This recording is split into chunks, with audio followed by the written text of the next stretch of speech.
He is kicked from the hero's party for being useless, but he turns out to have SSS-ranked skills in everything aside from fighting. Kurt is a 15-year-old boy from a village hidden in the mountains that no one has ever heard about. He always wanted to be an adventurer, so he came to the city and joined an S-rank adventure party, but only as their errand boy. While the other members of his party fight against powerful monsters, he gets knocked out even before the fight begins. Despite this, he is proud that he is a member of a party that is hailed as heroes by everyone. Until one day, his party members tell him that he is fired. Kurt is aghast to hear this shocking news and asks what he did wrong, and the party leader tells him that he didn't do anything at all, and that is the problem. According to the laws of this world, there can only be 4 members in a party, and they need to fire him to make space for a high-ranking mage who will actually help them. Kurt tries to plead with the party leader to let him stay, only to get kicked in the guts and knocked out, making him realize that he is living the cliché story of the loser who is kicked out of the hero's party. Luckily, he doesn't keep whining and about it, and immediately reaches the temp agency in the next city to look for a job. Just as he enters the agency building, he meets an overexcited receptionist who immediately starts interviewing him for a job. She is surprised to learn that he was just fired from the party that was promoted to SS rank recently. Kurt gets depressed talking about it, but the receptionist cheers him up by saying that this will look great on his resume. After that, she takes him for an aptitude test to see if he has any hidden skills, but he gets a G for all the combat-oriented skills. Kurt is even more disheartened, and the receptionist tells him that the guy who can test his non-combat skills will come back next week. Kurt meekly tells her that he is flat broke right now, and the receptionist decides to give him another chance. She tells him to pick up a sandbag lying in the corner, and as Kurt does it, he finds the sand sucking in his mana. The bag starts growing incredibly heavy, and the receptionist tells Kurt to drop it. She tells him that since he has basic fitness and strength, he can do construction work to earn some money, and Kurt is glad to take up the offer. He goes to the construction site where a grumpy guy looks at his resume and then at his twink-like body, before agreeing to give him a job because they are extremely short-staffed. He tells Kurt that his task is to mix cement and repair the city walls with it, and if he can't use half a barrel of cement in 3 hours, he will be fired. The man leaves without waiting for any questions, and Kurt decides to put magic in the cement to make it stronger since it was common sense in his village. 3 hours later, when Grumpy returns to check on him, he is dumbfounded to see that Kurt has fully plastered 30% of the wall on his side and used up all the cement available to him. He can't believe that a noob can do all this in 3 hours, but Kurt takes his shocked reaction as anger and apologizes. However, Grumpy tells him to come to work for as long as he can and hands out his entire purse to Kurt, saying that he will send the rest of his payment over to the temp agency. Within 3 days, Kurt finishes plastering half the wall around the city by himself, causing panic amongst the rest of the workers. Grumpy notices this and tells Kurt that he doesn't have to come to work from tomorrow, because if he does that, there won't be anything left for those who need the money more than him. He gives him the rest of his payment and tells him to find work that fits his abilities better in the royal capital. But like any other self-doubting loser, Kurt thinks that Grumpy is saying all this only to send him away. He goes to the temp agency and tells the receptionist that he lost his job, when suddenly, they hear a tanned beauty arguing with another receptionist about a job offer. Kurt's receptionist decides to talk to the girl named Ulyssia, who needs a miner to explore a mountain, but she will pay them only if they can find something valuable. The receptionists tell Ulyssia that her offer is not reasonable, but Kurt is desperate enough to ask her to hire him because he has done some mining work back in his village. The receptionist warns him that there's a good chance that he will be paid, and even the girl says that she is looking for a strong dwarf and not a twink. However, she doesn't have any money to hire a dwarf, so she agrees to take Kurt with her. As Kurt leaves, the receptionist begins to fantasize about hiring him to be her submissive boy toy, when suddenly, her colleague tells her that the construction boss has sent a check for Kurt's remaining payment. The receptionist is flabbergasted when she sees that he has been paid 200 gold coins, and she trips on the sandbags. Her colleague helps her up while telling her that these are no ordinary sandbags but special devices to measure a person's magic capacity, but only people who are on the level of a royal mage can activate them. The receptionist decides to move the sandbags out of the way, but they don't even react to her, and she remembers how heavy they were when Kurt tried to lift them, making her wonder how strong he really is. On the other hand, Ulyssia takes Kurt to her base on the mountain and tells him that they are going to sleep in the same tent tonight. Kurt gets flustered because he won't be able to control himself sleeping next to a cute girl, and Ulysses goes crazy because he is the first guy who ever called her cute. After rattling him for trying to butter her up, she gives him his dinner, which is just a boiled potato. But Kurt still finds it delicious because it has been a very long time since someone else cooked for him. After that, they sleep in the same tent, and Kurt feels his sword rising as he sees Ulysses completely defenseless. However, being a gentleman and a wuss, he goes outside to rub a quick one out and then sleeps there. Turns out that Ulysses was just testing him to see if she should choose him over a bear, and she gets rizzed up by his character and cute looks. The next morning, she finds Kurt sleeping outside and then notices that he repaired her coat last night too. While she is marveling at his abilities, Kurt wakes up, so Ulysses gets to business and tells him that they need to earn 10 gold coins by the end of the week. However, she has no idea how to actually find something valuable in the mountain, but luckily, Kurt has got her covered. He uses his knowledge to quickly find a rock with crystals inside them that are worth 3 gold coins, and Ulysses can't believe her eyes. In just a couple of hours, Kurt gathers a lot of crystals, but he tells Ulysses that they won't sell for much since they are too small, and that is why he decides to turn them into magic crystals. Ulysses is shocked because craftsmen who can do that are incredibly rare, but Kurt is finished processing one before she even has the time to complain. She is shocked because it takes an hour to make even a small magic crystal, and this surprises Kurt as he begins to think about the masters who can use magic for a full hour and not get tired. Ulysses knows that they are not on the same page here, but she lets Kurt work on the magic crystals. Once he is done, she decides to go to the city to sell them, but Kurt opts to stay back so that he can explore the mountain a bit more. Ulysses goes to the night station and shows them the magic crystals. When they ask her about the documents of origin of the crystals, she shows them a pendant, and the knights freak out because the pendant means she is an adventurer working directly for the royal family. They immediately grant her the permission to use the teleportation device to go to the royal capital, unaware that Ulysses no longer works for the royal family now. Once she reaches the capital, Ulysses goes to her friend Mimiko to sell the magic crystals. At first, Mimiko says that the crystal is not worth much because it is not glowing too much. But when she examines it closely, she offers to buy the single piece for 10 gold coins. Ulysses is dumbfounded by this price, so Mimiko explains that the magic crystals have 10 times the mana inside them, and they don't even glow too much because they are not leaking any. Ulysses tells her that she has 49 more of those, and Mimiko buys all of them from her instantly. Once the deal is done, she asks Ulysses about the person who made the crystals, but she refuses to reveal Kurt's identity without his permission. Even when Mimiko uses her status as the royal court mage to command Ulysses, she stands her ground. In the end, Mimiko asks Ulysses to make sure that whoever made the crystals doesn't go to another country, and also to tell him that he can get a noble rank and the position of a court mage if he agrees to serve the kingdom. Ulysses agrees to her, but starts freaking out as soon as she leaves the shop. She returns to the other city the next morning, and immediately goes to the job agency to inquire about Kurt. The receptionist tries hard to protect his identity, but Ulysses uses the royal pass to read his file. She is shocked to know the things he has already done, and then commands the receptionist to never share any information about Kurt to anyone else. She then deposits the entire amount she got from selling the crystals in Kurt's name and then heads to the mountain to check up on him. To her utter surprise, Kurt has built a house from scratch in one day, and on top of it, he doesn't think it is a big deal because people in his village used to do such things all the time. Once they enter the cottage, Ulysses tells Kurt that he has been offered the post of the director of Royal Magic Technology Research Lab as well as the title of a noble for the magic crystals he created. Kurt can't believe that, but when Ulysses asks him about his decision, he decides to refuse the offer because he doesn't think that he is fit enough to command others. Also, he tells her that he is enjoying working as a freelancer right now, and Ulysses suddenly starts feeling conscious. She tells Kurt that she got a lot of money from selling the magic crystals he made, but since she had no contribution in that, she took only 1 gold coin as her fee and deposited the rest in his account. That is why she asks Kurt to work for her again so that she can sell his magic crystals and earn the amount she needs in the form of her commission.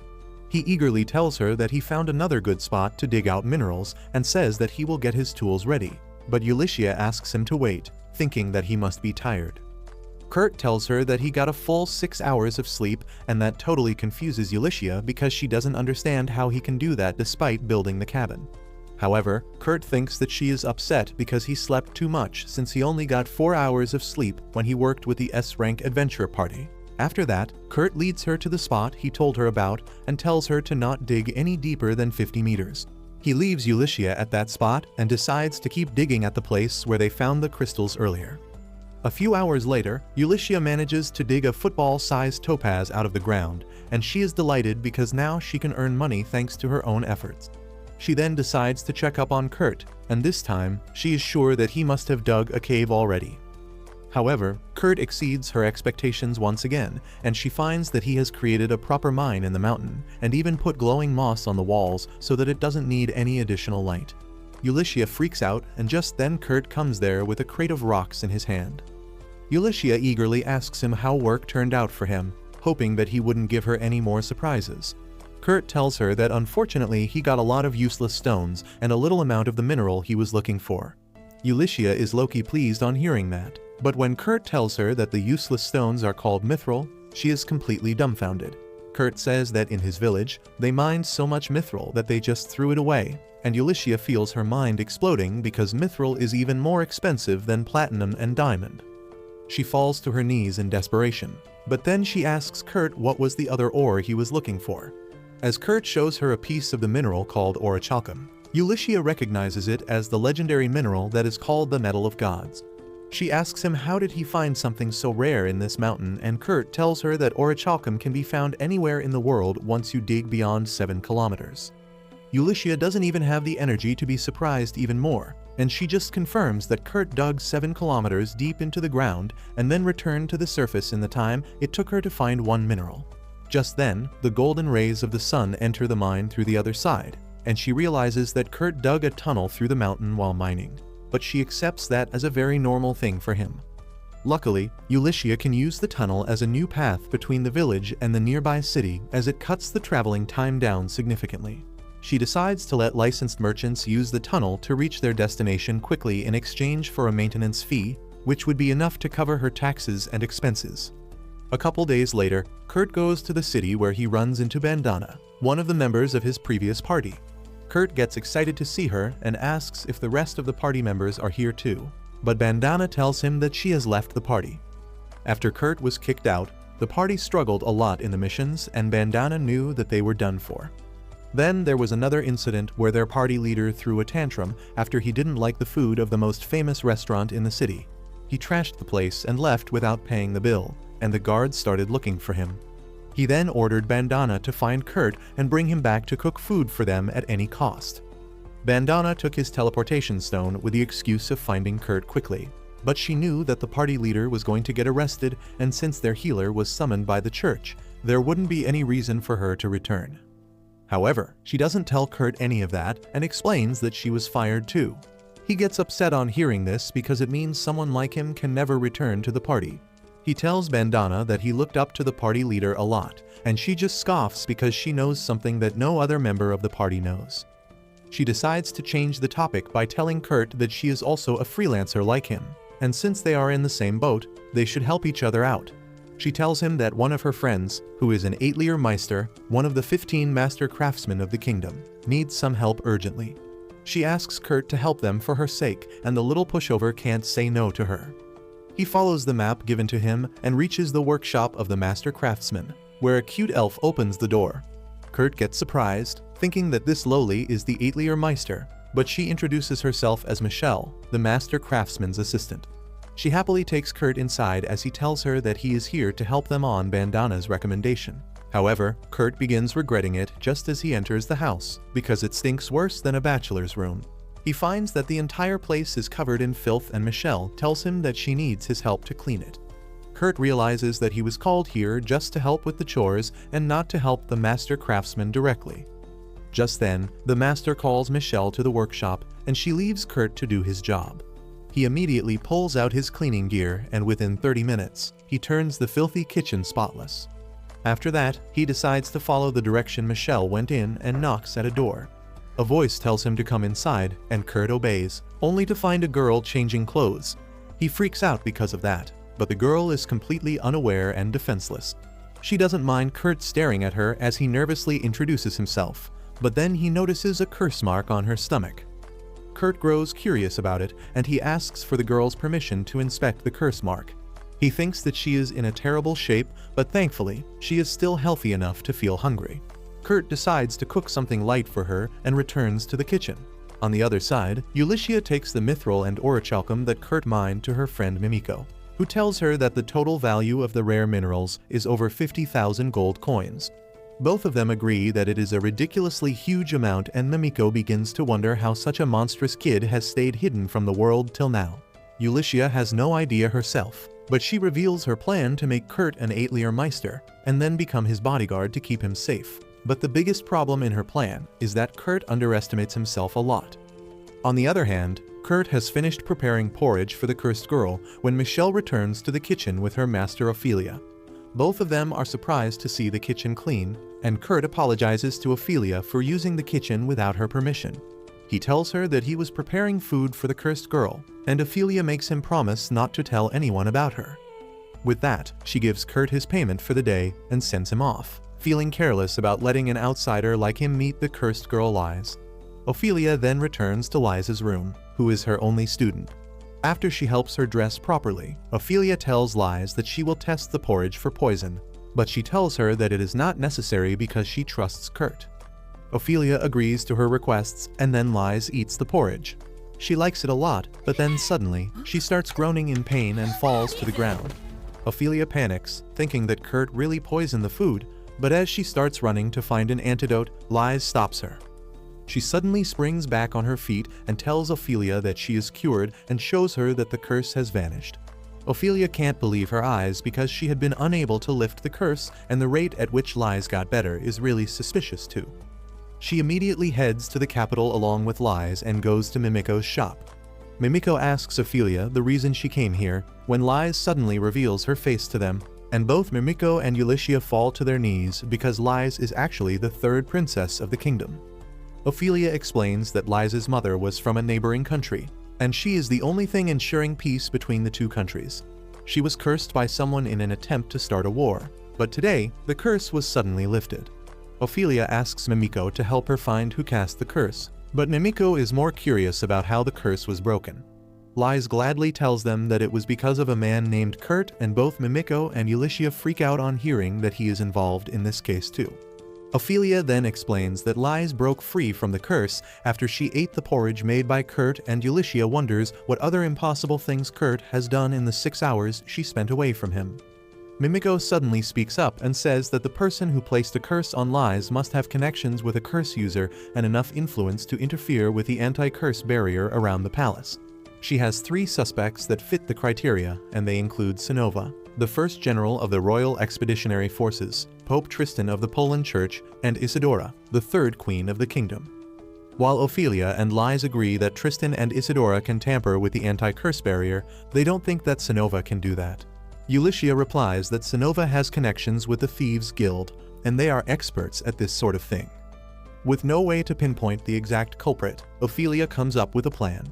She says that they will lay a trap to find the person who wants to harm the princess. She explains that according to their country's laws, Liz became an adult after her 15th birthday, and now she must spend 1 year in training. Ophelia says that they will create a fake workshop for that and then invent a fake Atelier Meister to run the workshop. When Liz starts training under the fake Atelier Meister, her enemies will try to gather information about her master, but since it would be a fake, they will not find anything. Mimiko understands that if the princess's enemies try too hard to find out about her master, they will expose themselves, but Ophelia doesn't know where they can find someone qualified to be a fake Atelier Meister. Ulysses has the answer to her problem, and she immediately shows her the magic crystal made by Kurt. While Ophelia is dumbfounded on learning that Kurt has more than one SSS-Rank skill, Liz is really impressed. On the other hand, Kurt goes to Ophelia's workshop the next day, but he finds that it is closed. He runs into Michelle on the way out, and she tells him that after he visited them yesterday, Ophelia left the house, so there is no work for him to do. Kurt gets depressed on hearing that, but then he gets distracted by his rumbling stomach. He immediately goes to an inn to get some food, and there, he overhears some adventurers talking about canceling a mission because their porter bailed out on them. Kurt thinks that this is a chance for him to get a job, and he approaches the adventurers for it. The girl tells him that a twink like him can't carry even his own weight, But the knight smacks her and tells Kurt that he doesn't look strong enough to help them because they are going to hunt golems that weigh over 200 kilos. Kurt cheerfully tells them that he can handle 200 kilograms without any problem, and to prove his strength, he decides to lift both the men of the group. He first lifts the samurai and then the knight, who is in a full suit of armor, impressing everyone at the inn. After proving his abilities, Kurt manages to get the job of the group's porter for this mission, and once they are done with the introductions, he finds that they are nice people. He decides to try his best not to let them down, but as soon as they are about to enter a dungeon, he steps on a slime and gets stuck. The ranger Sina tells him to stab the slime's core to kill it, but Kurt can't do even that and stabs himself instead. Sina is really disappointed by the lack of his combat skills, but she defeats the slime for him. Kurt apologizes to her party for slowing them down, but they tell him that he shouldn't worry about it because his job is just to carry stuff, and it is their job to keep him safe. This is a completely new experience for Kurt because his previous party members used to get angry whenever he made mistakes. He starts crying because of that, but then he wipes his tears and resumes the mission.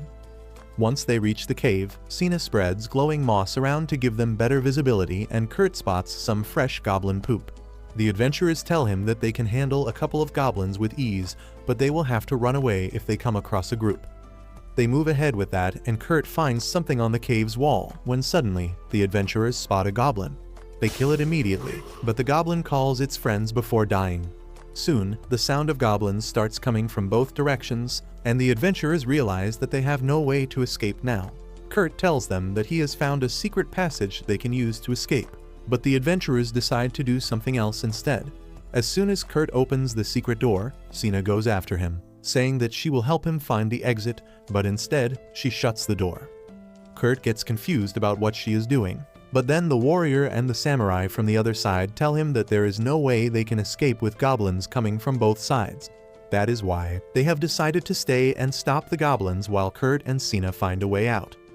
Kurt is shocked to hear this, and he says that he will help them fight too. But Sina tells him to shut up because he can't even kill a slime, and he will just be holding her friends back. Kurt is devastated as he realizes that the two adventurers are sacrificing their lives for him, and he can't even do anything to help them. But Sina tells him that they will survive. She tells Kurt that they need to find a way out quickly, but as she spreads the glowing moss around the room, she sees an iron dragon golem and freezes in terror. On the other hand, Ulyssia leads Lies to the inn where Kurt is staying, but they don't find him in his room. Suddenly, Bandana appears outside the room and tells them that Kurt went to a cave in the north with an adventurer party. Ulyssia rushes outside to see who is talking, but by the time she reaches there, Bandana has vanished. Ulyssia thinks that it might be a trap, but she is worried about Kurt more, so she decides to go to the caves to search for him. Lies says that she will join her because she knows enough magic to protect herself, and Ulyssia has no choice but to let her come along. They soon reach the cave, and Lies can identify Kurt's footprints on the floor.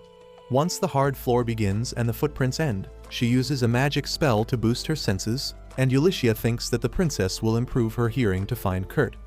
However, this obsessed simp enhances her sense of smell instead and sniffs the walls to find the direction Kurt went in. Ulyssia is both appalled and jealous of Lies now, but then she suddenly hears some sounds coming from a distance. She realizes that someone is fighting with goblins ahead and decides to help them, so Lies boosts her strength with magic. Ulyssia rushes ahead and saves the two adventurers who are surrounded by goblins, leaving them awestruck. On the other hand, Sina undergoes a mental breakdown because of the iron dragon golems in front of her. She knows that the golems will attack them as soon as they try to get past them, and that means that her party members risk their life for nothing. She gets depressed, but Kurt tells her to cheer up because they are going to escape. Sina thinks he is delusional, but then Kurt walks towards the dragon golems calmly. She panics as the golems activate and attack him, but Kurt dodges their attacks and climbs on top of them in a split second. Then, with a single strike of his dagger, he breaks the golem's tail. The dragon golem tries to attack him out of desperation, but Kurt dodges that too, and then breaks its head with another hit. Sina can only stare at him in terror and awe as Kurt swiftly dismantles the golems one by one. She asks him what the hell did he just do, and Kurt simply tells her that he used to mine iron golems back in his village. Just then, Ulyssia kicks open the door looking for Kurt, and the stunned Sina begins telling her how he destroyed the iron golems with his dagger. Ulyssia finds it hard to believe too, but then she decides to deal with the more important things first. She tells Kurt that the adventurers he came here with are fine, and she has important news to share with him. She tells him that a new 8-layer workshop is going to be formed soon, and she is going to work as a bodyguard there. She asks Kurt to work at the workshop with her because Ophelia highly recommended him after his work at her place. Kurt gets happy to hear that, but he hesitates since he feels that he needs to work with the adventurer party. However, the adventurers tell him that he should not let this golden opportunity slip from his hands. Ulyssia adds that since the workshop is new, they need a lot of workers and decides to hire the adventurers too. Everyone gets happy with the arrangement, and then Ulyssia tells Kurt that he should get his non-combat abilities evaluated before he starts working at the workshop. Kurt agrees with her and reaches the temp agency, where Mimiko has arrived from the capital for his assessment. Once the assessment is done, Kurt goes out partying with his adventurer friends, but Ulyssia goes to talk with Mimiko about the results. Mimiko tells her that she told Kurt that he had B-rank skills in cooking, cleaning and mining, and C-rank abilities in the rest of the things. However, that was just a lie, and he had SSS-Rank abilities in everything. Mimiko says that it is a good thing that she did the evaluation because it will be incredibly dangerous if the news goes outside. Just as she says this, she hears a whimpering sound and turns around to see the receptionist trying to shut her ears to convince Mimiko and Ulyssia that she didn't hear anything. Soon after that, Kurt and his group head out to a distant city in a high-speed carriage. While Kurt shows everyone how uncivilized he is by sticking his nose on the window, Liz explains that the city they are going to was once a military base next to demon territory. It is quite far away from the rest of the country, and they can't even teleport directly there. But Liz says that it is still an important city to the Alliance. The adventurer party still can't believe that they are getting employed by the 8-layer Meister in such an important city. But Ulyssia tells them that they are well qualified for the job. The warrior Cans and the samurai Danjo are glad to hear that, and they ask about the 8-layer Meister they are going to serve, but that leaves Ulyssia speechless, and she somehow makes excuses about the Meister being busy with some sudden work. Meanwhile, Sina doesn't believe that they are qualified to work with an 8-layer Meister. She thinks that Ulyssia only offered them this job to shut their mouths, and she is determined to protect her brother and Danjo if they are ever in danger. Soon, they reach the city where their workshop is going to be situated, but Kurt remembers it as the city where he started working as a freelancer. He gets sad on recalling how he was fired just after 3 days of working at the construction site. But once they enter the city, he finds that the remaining wall has not yet been repaired. Ulyssia distracts him by saying that maybe they are repairing the wall with a different technique, and Kurt buys that lie. Soon after that, they reach the location of their workshop, but it is just an empty plot. Ulyssia tells everyone that they are going to stay in an inn till the workshop is built, and then turns to Kurt, asking if he can do it all by himself. Kurt nervously tells her that he can't build a workshop in just 1 day, but he can manage to make one in 3 days. The adventurers are dumbfounded on hearing this, but Ulyssia tells Kurt that he should take his sweet time and asks them if he needs any materials. Kurt immediately prepares a list with items like amethyst, sapphires and griffin wings, and Ulyssia tells him that she will bring them in 2 days. Sina gets suspicious of the strange list and Ulyssia notices her odd reaction. She quickly tells everyone to follow her to the inn so that Kurt can work in peace.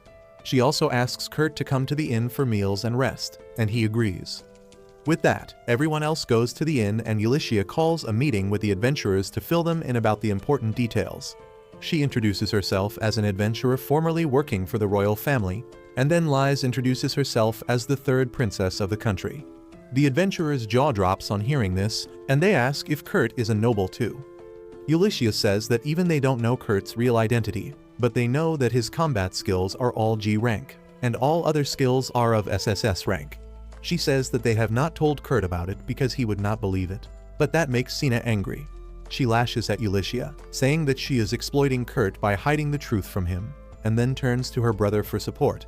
However, Keynes knows that they are dealing with things beyond their pay scale, so he asks the girls to continue. Liz then tells them that she was cursed by someone and Kurt broke the curse by cooking porridge for her.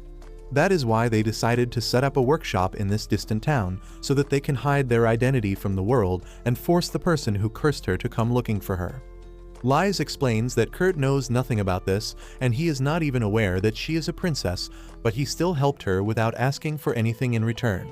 Ulysses says that Kurt is too pure for this world and she wants to protect him, and Lies asks the adventurers to help them with that.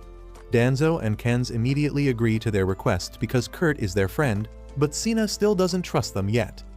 She asks why should they put their lives online for someone they met just 3 days ago, and Ulysses replies that she understands her very well because she also met Kurt just 6 days ago. Sina is shocked on learning this and she leaves the inn, wondering what to do. She decides to check up on Kurt first and tell him the truth. But once she enters the workshop location, she finds that Kurt has already finished the basement. She is left aghast by this, but Kurt tells her that he is going really slow because in his village people could build a dozen houses in just 1 day. The shocked Sina asks Kurt if he doesn't hate work being shoved on him, and he replies that he likes it a lot because everyone in his previous party called him useless, but now he has the chance to be useful to everyone. Sina suddenly realizes why Ulysses said Kurt is too pure, and she decides to join her act and protect Kurt from the world. On the other hand, Danzo returns to the city where he worked earlier and meets Bandana, who is working as an informant. She tells him that the porter who bailed out on their last mission is actually a career criminal who joins parties to sabotage them. She says that one of their rival parties had paid him to make them sign up for the dangerous mission so that they would all die, and he almost got that done. Danzo thanks Bandana and pays her fee for the information, before going to the bar where the traitor is enjoying his success. He curses Danzo's party for surviving the dangerous cave and then getting a job offer from the third princess. But he still plans to crush them so that his value increases in the eyes of his future clients. However, as he notices Danzo sitting behind him, he freaks out and runs from the bar. He trips on a wire and Danzo easily catches up to him, saying that he should have been more aware when he hired him. The traitor pisses his pants as he begs for mercy, and fortunately for him, Danzo didn't want to kill him. He just leaves him with a warning about never coming near his friends again. But this disappoints Bandana, who was hiding in the darkness the whole time. She wanted Danzo to deal with the traitor because he could create problems for her master's plans in the future. But just as she is about to do it herself, 2 spies arrive there and take the traitor away. Bandana recognizes them as the members of the intelligence unit run by Mimiko, whom her master had instructed her to leave alone. Just then, she gets a message from her master about her next mission to investigate Kurt's hometown. Meanwhile, 3 days pass since Kurt started working on the workshop, and when everyone arrives to check it out, they can't believe their eyes. The workshop is the most luxurious building they have ever seen, and there are fruit-bearing trees in the garden. No one understands how Kurt did all this in just 3 days, but they have not yet seen the inside of the workshop. It is fully furnished everywhere, and Kurt has even created a special device that can create all the water they need.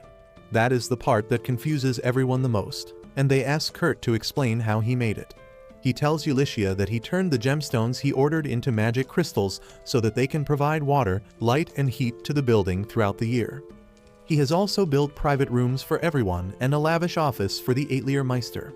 He asks Ulysses when the Atelier Meister will return, and she makes an excuse that he got busy with something new this time.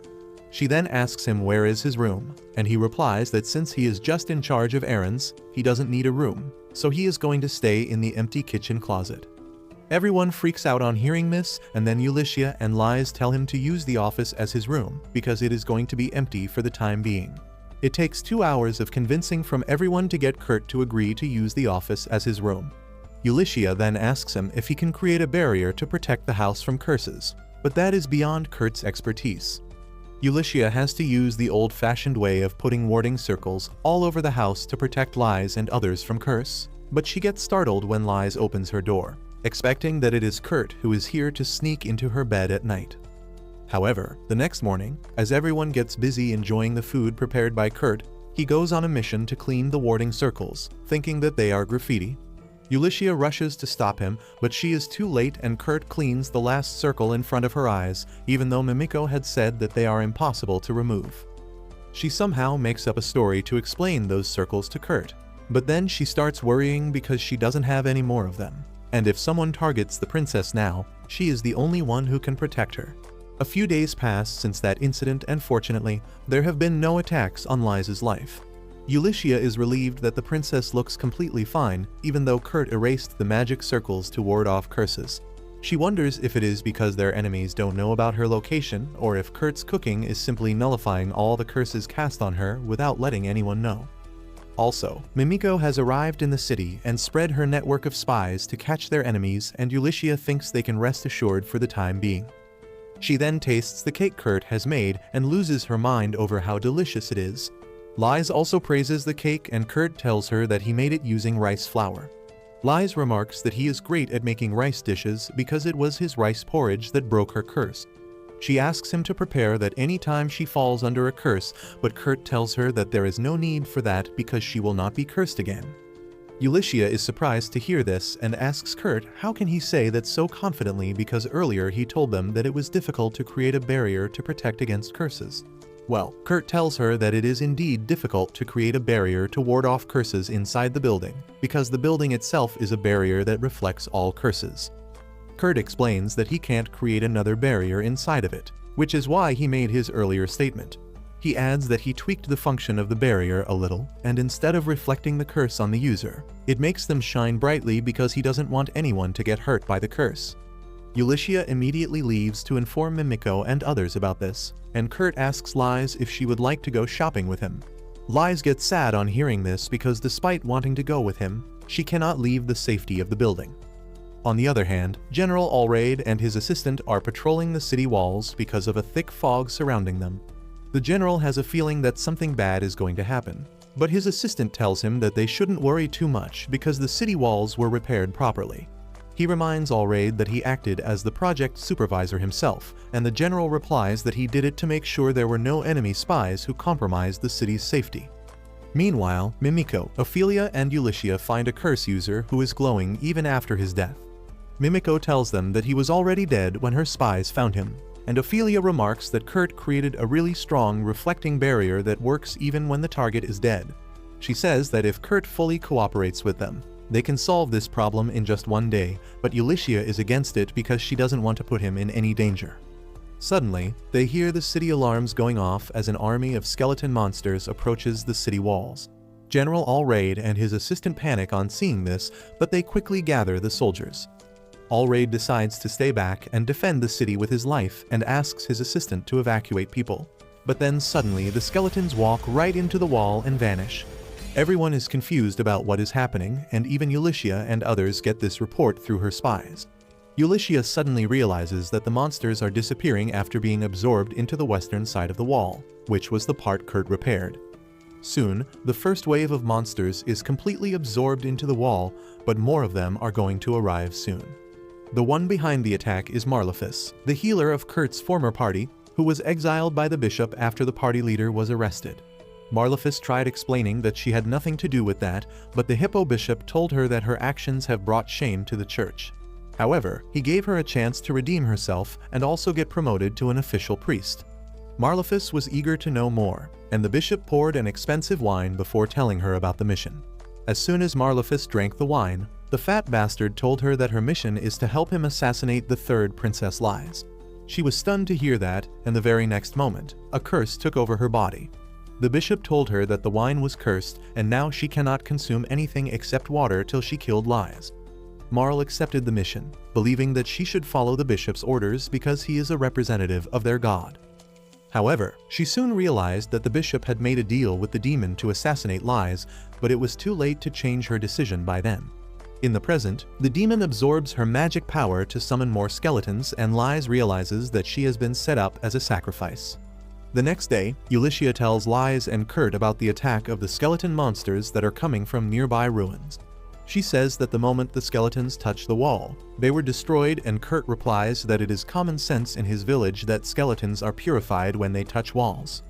Ulysses isn't even surprised at this, but she knows that Kurt repaired only 1/3 of the wall and the remaining part is still vulnerable to the skeletons. She suddenly gets an idea and tells Like and Kurt to stay inside the building while she goes to the ruins and cleans up the source of the monsters. Kurt volunteers to go with her, but Ulysses tells him that he can't even fight, and his main job is to protect Lies. She then goes to the storeroom and pulls out the magic crystals made by Kurt because her plan involves using them against the monsters. After that, Ulysses takes Mimiko and Ophelia to the Knights' barracks, where Allraid is busy coming up with a strategy to defend the city. He is surprised to see so many high-profile people here, and Ulysses tells him that they are all here to keep Princess Lise safe. Ulysses immediately gets to business and tells Allraid to distract the monsters and open a path to the ruins so that she can deal with the source of the problem. Allraid tells her that it is too dangerous, but Ulysses shows him the magic crystals and says that they are enough to get the job done. Allraid agrees to follow her plan, but he decides to raid the ruins alongside Ulysses, leaving the city's defense to his deputy. They head to the city gates and find a huge horde of undead monsters in front of them. Ulysses tells everyone to close their eyes as she throws a magic crystal at them, and the moment the crystal touches a zombie, it releases an intense burst of light, purifying all the monsters in the area instantly. Even Ulysses is surprised by how effective the magic crystal was, but she has no time to waste, and she immediately charges out alongside Allraid. Back in the workshop, Kurt wonders how he can help his friends deal with the monster problem. He remembers a master blacksmith in his village and thinks that if he can create weapons like him, he might be able to do something. So he starts forging a short sword, but he is not satisfied with the result. Just as he is about to discard the sword, Lise comes there looking for him. She is curious about the sword he is holding, and Kurt tells her that it didn't come out as well as he was hoping, but she can activate a magic spell imbued in it by holding it above her head. Lise says that she likes the sword a lot, so Kurt gifts it to her. She thanks him for that, but Kurt thinks that her cheerfulness is just an act, and she is really scared all the time. He decides to finally confront her and asks if there is someone after her life. Lise gets sad on hearing that and affirms the question, saying that she is causing a lot of trouble for her friends because of that. She says that even now, Ulysses went to the western ruins to stop the people after her life.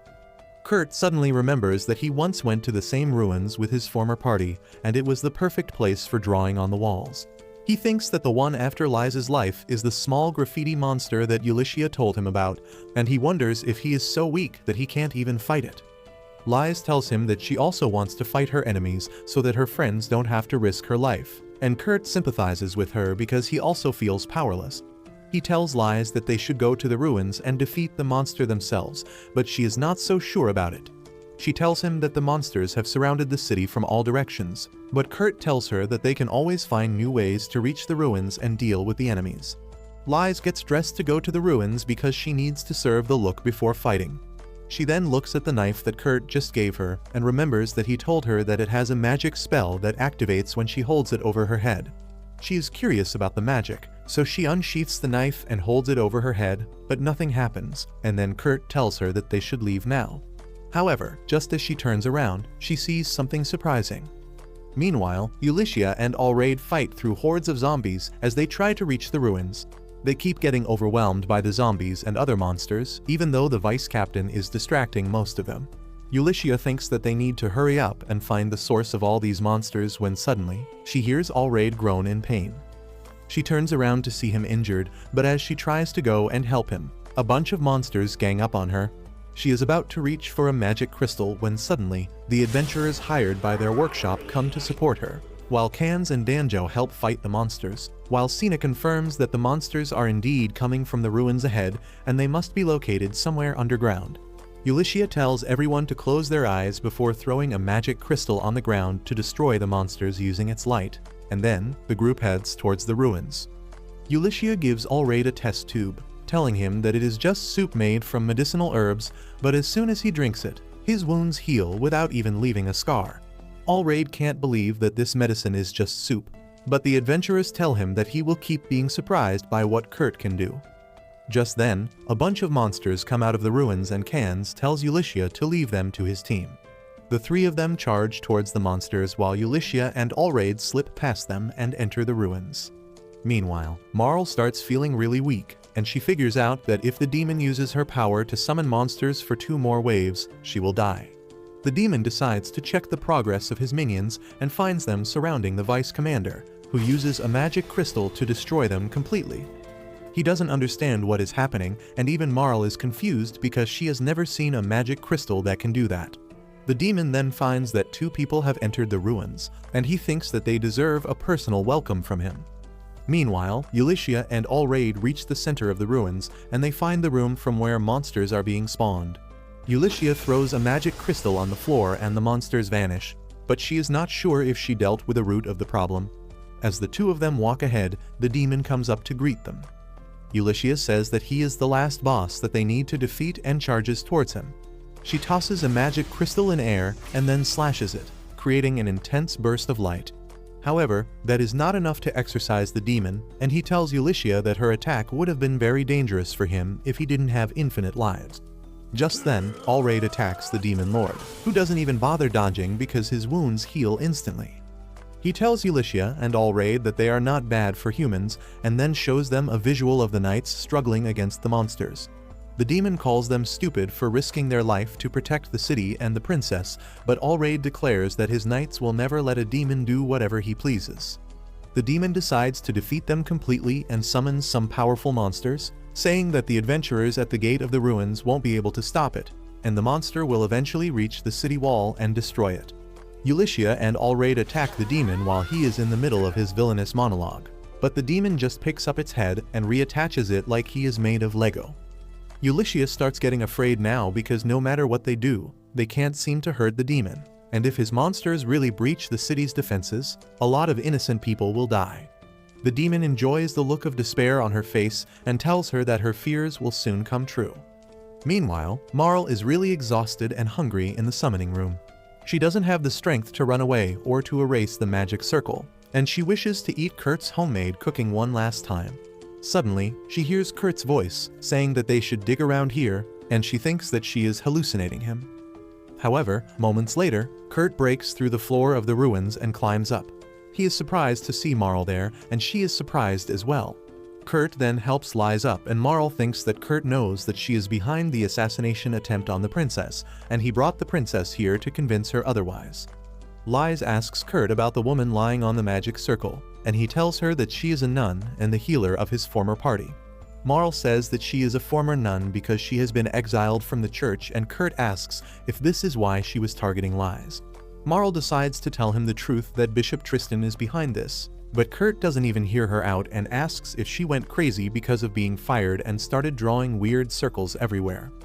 Marl is confused, but Lies hears everything, and she realizes that the true enemy is the bishop.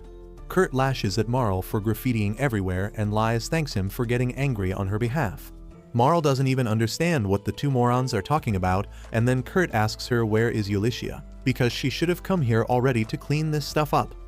Marl tells him she is upstairs, and Kurt decides to meet with her. He tells Lies to stay here because she would be safe, but she volunteers to go upstairs and meet up with Ulysses instead. She tells Kurt that he doesn't need to worry because the one targeting her is right here, and she has the knife he gave her earlier. As the princess leaves, Marl wonders how dumb can Kurt be to send her to her death, but then he prepares a mop to wipe the magic circle. Marl thinks that he can't do it, but Kurt cleans the magic circle with just one swipe, breaking it. The demon feels it too, and he is forced to dodge the attack from Ulysses and Allraid because he is no longer invincible. They both realize it, and Ulysses tries to use a magic crystal against him, but the demon quickly hits it away from her hand. The demon declares that he will kill them quickly now, but just then Lies arrives there. Everyone is shocked to see her, but the demon doesn't waste any time and stabs her with a precise attack to her heart. Lies falls to the ground, and Ulysses panics. The demon laughs, saying that the princess was stupid enough to help him complete his job. But just then, Lies' body turns into butterflies made of light. Everyone is confused by what is happening, and then the real Lies appears behind Ulysses and Allraid. The demon can't believe that he just attacked an illusion because she felt like a real human, and Lies tells him that it is because of the knife that Kurt made for her. She says that the knife has the power to create perfect illusions that can fool absolutely everyone.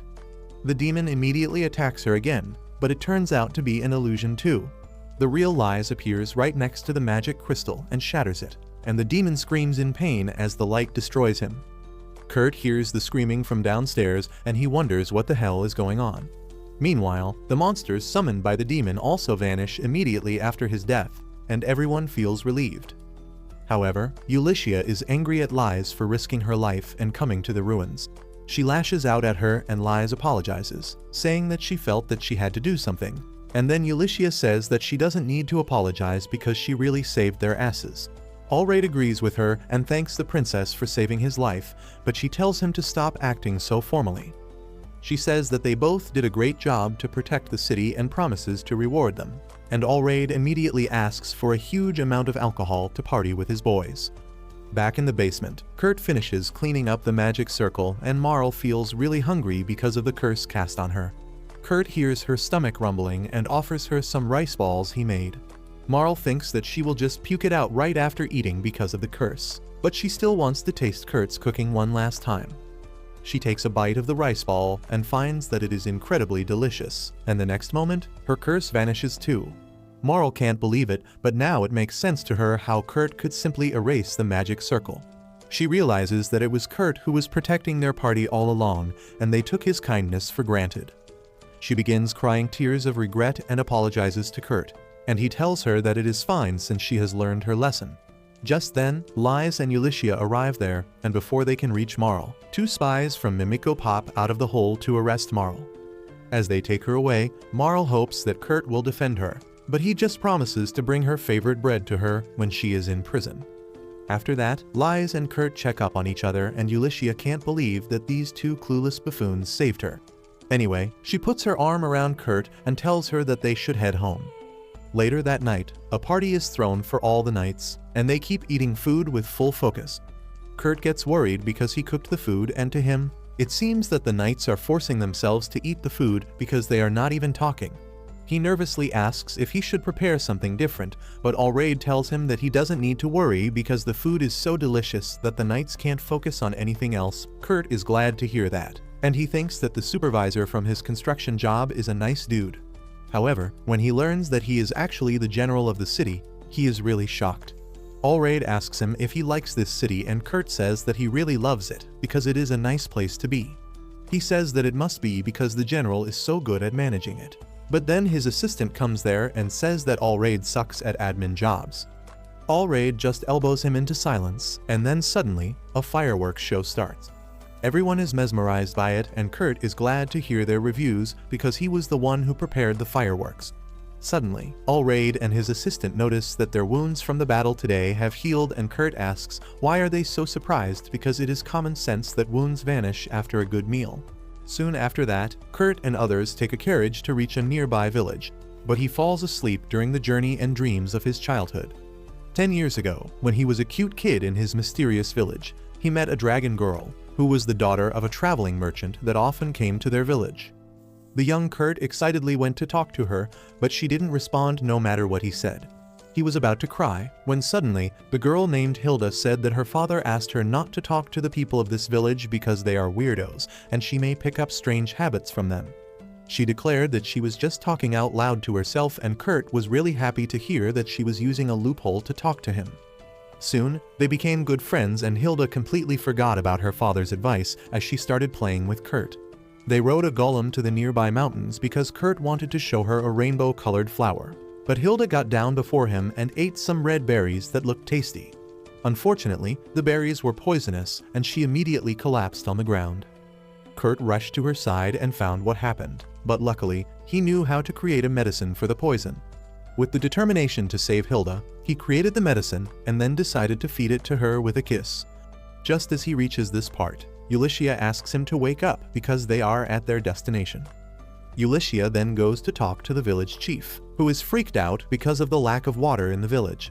He says that they don't have enough to drink, and at this rate, they will never be able to grow crops to feed themselves. Ulyssia looks at the map and notices that there is a huge water reservoir in the nearby village, and they can connect it to this village. The village chief frantically tells her that he tried that, but the neighboring village refused to share any water with them, and now they have to rely on the power of their workshop to save everyone. Ulyssia returns to the inn after that, and she finds Danzo on guard duty while everyone else has gone uphill to help an old bird tamer with his back pain. Ulyssia thinks that is odd and over the top, but it is none of her business. She tells Danzo that she is going to the nearby village to negotiate sharing water with this one. But once she reaches there, she finds that they are in a terrible state too because their water reserves have almost dried up. As Ulyssia consoles their crying village chief, a bunch of villagers come running to inform her about an emergency at the top of the hill. Ulyssia immediately rushes there and finds a huge lake there. She runs to Sina and Cans, confused about why the villagers were crying about water when they have such a big lake. They tell her that the lake was not here a few moments ago, and as Kurt approaches them with a smile, Ulysses immediately understands what happened. He tells her that he was taking care of some birds and they looked thirsty, so he drew some groundwater. He asks Ulysses if she finished her mission, and before she can give him an answer, the heads of the two villages come there. They fall to their knees and begin thanking Ulysses for saving them so quickly. She tries to console them, and Kurt thinks that Ulysses is amazing because she solved the problem in the time it took him to dig a well. With that, the party returns to their base. The villagers have gifted them a lot of eggs, and Kurt starts thinking about what he will make using them. At the same time, Lise visits the house of a noble named Margrave Takon, who honestly should have been named Jabba the Hutt instead. While they have dinner and make small talk, Lise thinks that Takon has authority and power equal to a duke, but his finances are not always in the best condition, so he has to rely on external help. He also has great connections to nearby kingdoms, and he wants to win her over to his side to further strengthen his position. Lise plans to be sharp and cunning to beat Takon at his own game, and tells him that today, she is not here as a princess, but as a representative of her Atelier Meister. Takon says that he heard that they used up all the magic stones that can wipe all monsters in a range of 500 meters. Lise knows that he is just trying to get information on Kurt, so she says that the stones were not as powerful as the rumors made them to be, and Takon immediately changes his strategy. He says that the town they are stationed in has no name yet, and Lise affirms, saying that the governor will decide the town's name once they are appointed. It is Takon's job to nominate the governor, but he tells that he is having difficulty finding the right person for the job because the town is near demon territory and the knights there are also hard to control. That is why he wants to appoint the Atelier Meister as the governor instead. Lise panics on hearing that because Kurt doesn't even know he is the Atelier Meister yet, and if he becomes the governor, he will have to come out in public. She says that she can't decide the matter herself, and Takon replies that since she is representing the Atelier Meister, she should have the power to do so. Lise panics even more on hearing this, and then Allraid also supports Takon's suggestion to make the Atelier Meister as the new governor because he doesn't know they are talking about Kurt. Lise still tries to change Takon's mind, but he asks her if there is any personal flaw in the Meister that makes him unsuitable for the job. Lise gets triggered on hearing this and declares that their Atelier Meister is the most skilled and noble person in the entire world. But only after speaking that, she realizes that she got played and Takon got what he wanted. Once Lise returns to the mansion, she tells Ulysses about what happened and gets scolded for being fooled. Lise feels bad about that, but there was no way she would let someone slander Kurt's name. She then asks Ulysses where is Kurt right now, and she replies that he is raising a child. Lise panics on hearing that Kurt has a baby, but she is ready to adopt the kid to be with him forever. Ulysses sighs at this beta simp and tells her that they actually got some eggs for helping a village, and one of them turned out to be fertilized, so Kurt is looking after it right now. Lise is relieved to hear that, and then Ulysses says that knowing Kurt, a bird who gives golden eggs will come out of the egg. Lise agrees with her, and just then, they hear Kurt screaming that the egg has hatched. On the other hand, Mimiko is overwhelmed with paperwork and reports from her spies. She finds that the bishop who made a deal with the demon was assassinated inside the church, which makes her believe that he was not actually the one pulling the strings. She has not yet killed Marl because she wants to keep her alive for Kurt. Speaking of Kurt, she receives a report about what hatched out of his egg, and she completely loses her mind on reading it. Back in the mansion, Lise and Ulysses go to see what came out of the egg, and they can't believe their eyes when they see Kurt holding a girl looking exactly like him in his arms. Ulysses holds a meeting immediately, and everyone is aghast to see Kurt holding the girl. He says that she hatched from the egg, looking like this, surprising them even more. The girl then suddenly starts playing with Kurt and calls him Papa, and Ulysses decides to break the harsh news to him. She says that even a moron like Kurt should know that humans are not born of eggs, and he affirms. She says that the girl is probably a monster that made herself look like him to fool him. Ulysses tells Kurt that the girl will probably kill him and everyone else if they don't deal with her immediately, but he refuses to let her go. Ulysses takes the girl away from him, but Kurt latches onto her arm, saying that the girl is not a bad monster and he can raise her. Ulysses refuses to be swayed by his words, but then the girl calls her mommy, and she immediately folds. She begins picturing a married life with Kurt, but an angry Lise snaps her out of it. She takes the girl in her arms, and when she calls her mom as well, Lise loses her senses and drops her. Luckily, Sina catches her and the girl calls her sis, which makes her happy too. While Lies and Ulysses try to get the girl to call them mommy once again, Can stops them, saying that his party will also help in upbringing the girl, and they will make sure that she doesn't turn into a bad person. Well, Ulysses can't say no to that after everything that happened, and she agrees to let the girl stay. Lies says that they should give her a name now, and they start brainstorming immediately. Both Lies and Ulysses want the girl's name to be a mix of their name with Kurt's, but when the girl wakes up and calls for her mommy, they both rush to her side and forget their differences. They are willing to compromise now, and Kurt is impressed by the girl's ability to bring peace to everyone. He suggests that they name her Akiri, because in the language of his village, it means an area that connects 3 points, and the girl is connecting the 3 of them. Both Ulysses and Lies like the idea, and they go ahead with the naming. They call the girl by her new name, and Akiri is delighted to hear that. Later that night, Ulysses is sleeping with Akiri in her lap, when suddenly, one of Mimiko's spies arrives there. She wakes up and hands him an envelope containing the sample of Akiri's hair and saliva to hand over to Mimiko, so that they can learn more about her. The next day, Kurt makes a playroom for Akiri, but Ulysses makes him design it so that it can double as a prison. The walls are made of mithril, there are no windows, and the door cannot be opened from inside either. She feels bad for making Kurt create such a place for Akiri, but she wants to take no chances until she receives a report from Mimiko about the girl's biological origin. Akiri plays with Sina and then asks Kurt and Ulysses to join her too, but they tell her that they have work to do. Kurt promises that he will come to play with her as soon as the work is over, and asks her to be a good girl and play with Sina. Soon, Kurt and Ulysses head to their next job, and seeing him look a bit down, Ulysses encourages Kurt that they should finish the job quickly so that they can return to Akiri. He affirms, and just then, they hear Akiri's voice too. They immediately check inside the carriage to find Akiri there, and Ulysses' jaw drops on seeing this. She asks the girl how can she be here, and she replies that she went F-whoosh and came here. Neither of them understand what she means, but Ulysses panics, wondering what should they do now. Kurt says they should return to the workshop because everyone must be worried, but just then Ulysses sees the spy from yesterday.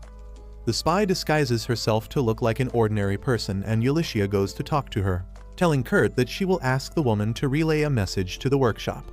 Kurt thinks that Ulysses is really responsible, and even when she was trying to take Akiri away from him, she was just thinking about his safety.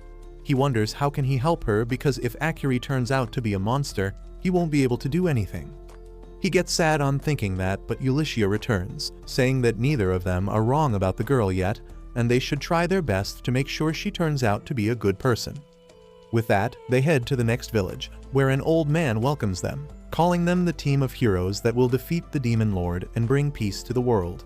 While Kurt and Akiri immediately jump in on the Delulu old man's bandwagon, Ulysses freaks out because she can't even make sense of what he is saying.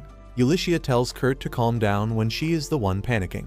She says that the quest didn't even mention anything like this, and just then a pretty blonde girl arrives there to clear the confusion.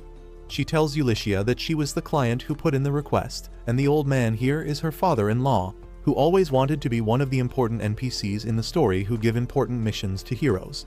She apologizes on his behalf, saying that he has become senile lately, and thus he has lost his inner filter that stopped him from saying stupid stuff like this. The woman then remarks that she wasn't expecting a newlywed couple to come here for the mission, and both Kurt and Ulysses get flustered. Akiri, however, confidently calls them her mom and dad, making matters worse.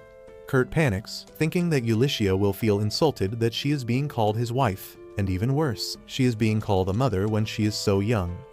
He decides to finish the job quickly so that they are not embarrassed further, and asks the client about the mission, and she tells him that her pigs are not eating their feed properly nowadays. One look at them and Kurt can tell that the pigs are just tired because of heat, and he decides to make some feed that will help them beat the heat. The woman thanks him and decides to take her father-in-law for a walk, and then Kurt begins looking around for Ulysses, who is still bright red and frozen stiff because she was called Kurt's wife. However, this idiot with the emotional intelligence of a dead starfish thinks that she is not moving because she is mad. Anyway, he decides to make the pig feed while Ulysses is feeling giddy that despite the age and height difference, the woman earlier saw him as Kurt's wife. She begins thinking about having a child with him for real, but then slaps herself out of her imagination.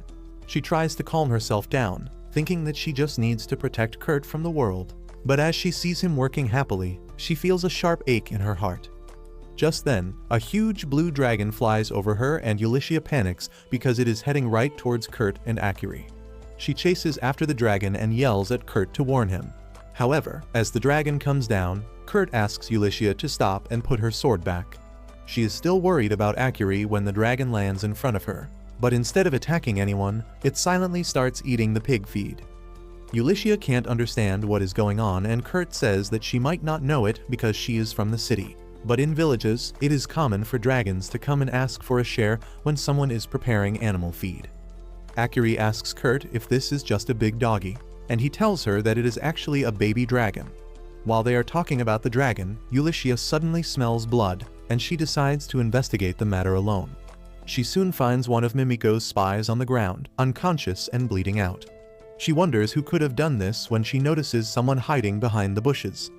Ulysses immediately attacks the person, and Kurt comes running towards her on hearing the sound. He asks her if everything is fine, but Ulysses tells him to take Akiri and run away. He is confused, but then the person fighting Ulysses comes out of the bushes.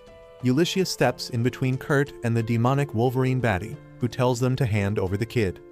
Ulysses thinks that she is after Akiri, but Kurt thinks that she is here for the baby dragon.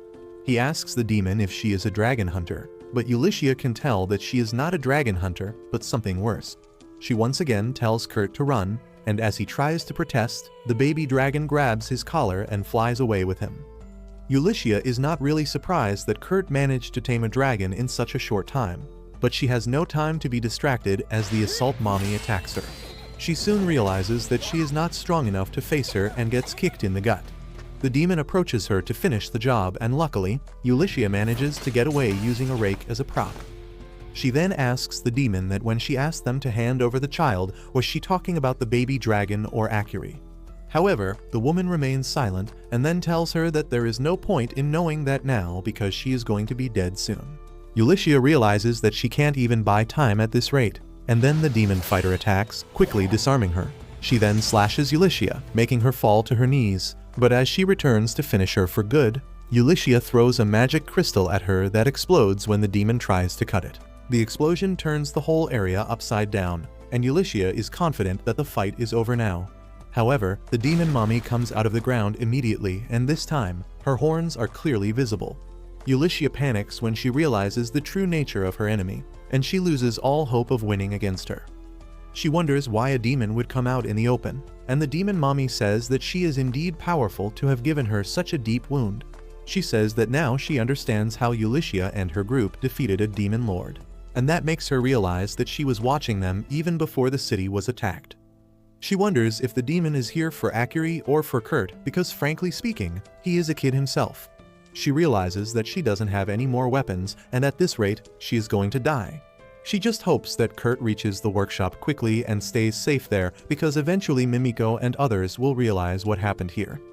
Ulysses is about to accept her fate when suddenly, she hears Kurt calling her name as he flies towards her. She is aghast on seeing him do something so stupid. She wonders if he is planning to fight by controlling the dragon, but he can't do that very well right now and gets tossed down a tree instead. Ulysses walks towards him, asking what the hell is he doing here, and Kurt replies that he is here to escape, but he can't do that without her. Suddenly, a whole bunch of pigs come running towards them, and they get on one of them to escape the demon. Ulysses is still angry at Kurt, asking if it is normal in his village to do something as reckless as this, and he replies that it is his first time doing something like this. He declares that a man should never hesitate from making reckless decisions to protect a woman precious to him, and Ulysses finds herself falling even harder for this smooth talker. But that also makes her sad because she knows Kurt doesn't mean that romantically.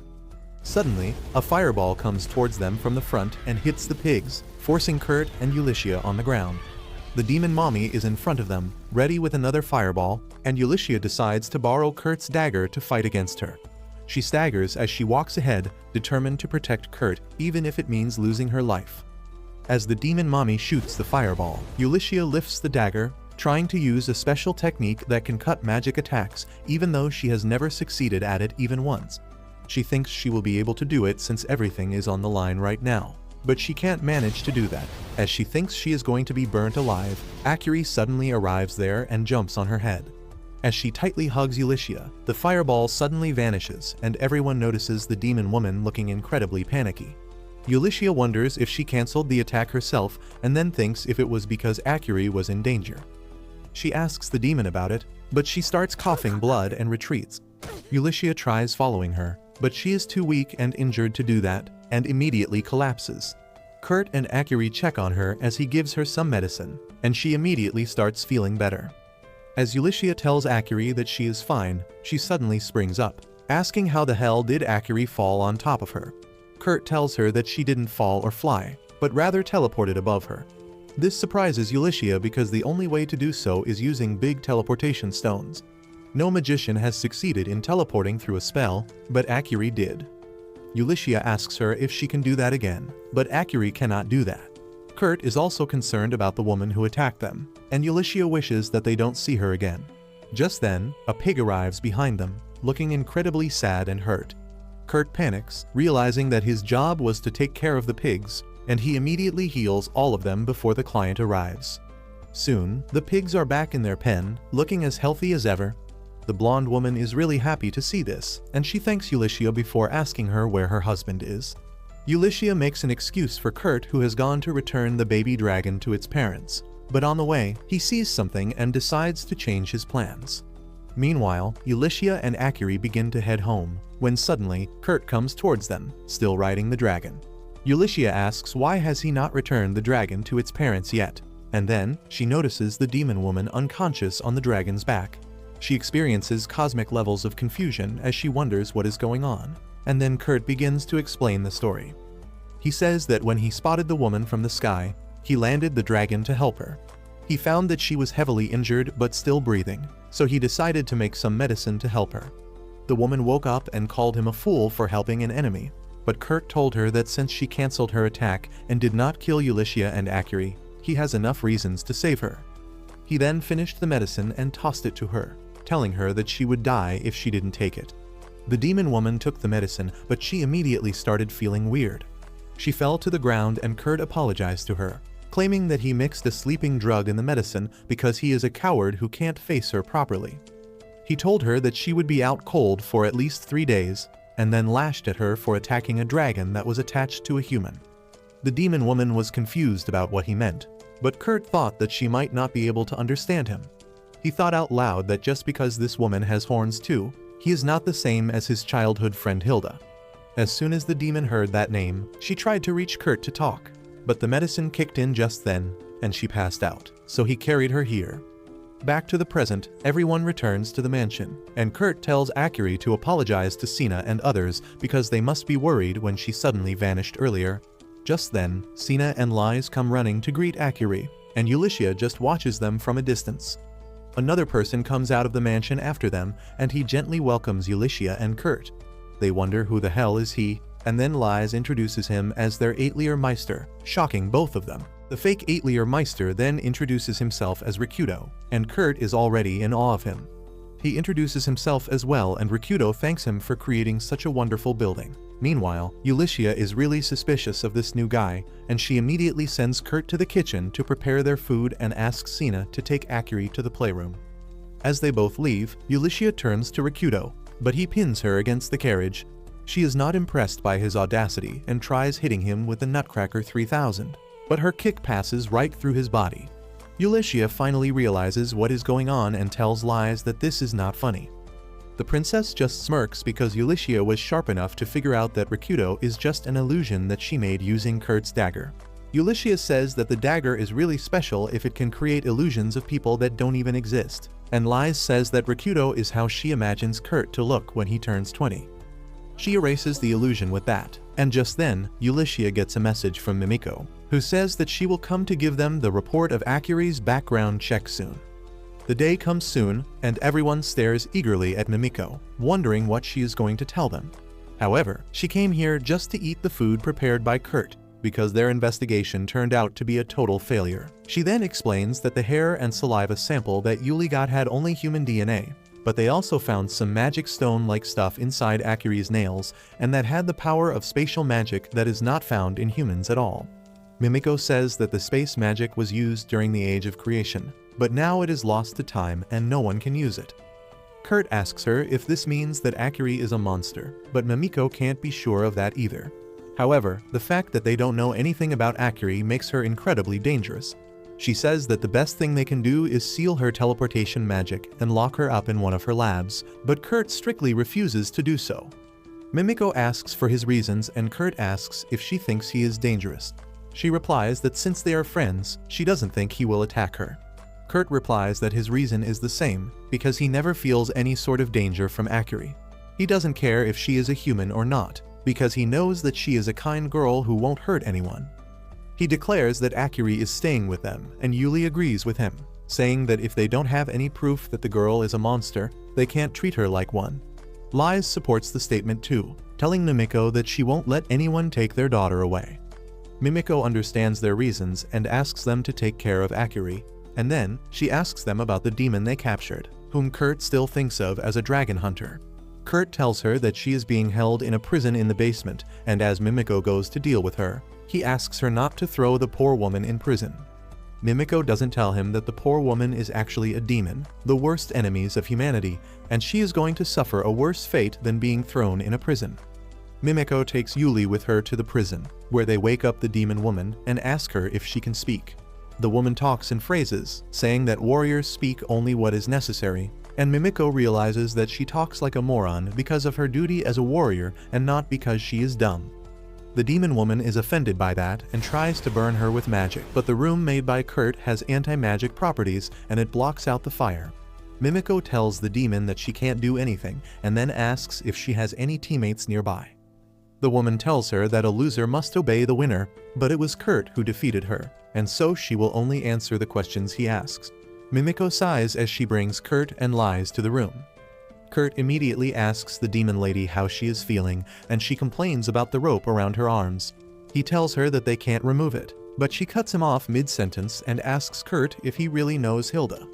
He affirms, but Yuli is curious about the name. Kurt tells her that Hilda was the daughter of a merchant who often came to their village, and she was a horned person like the woman here.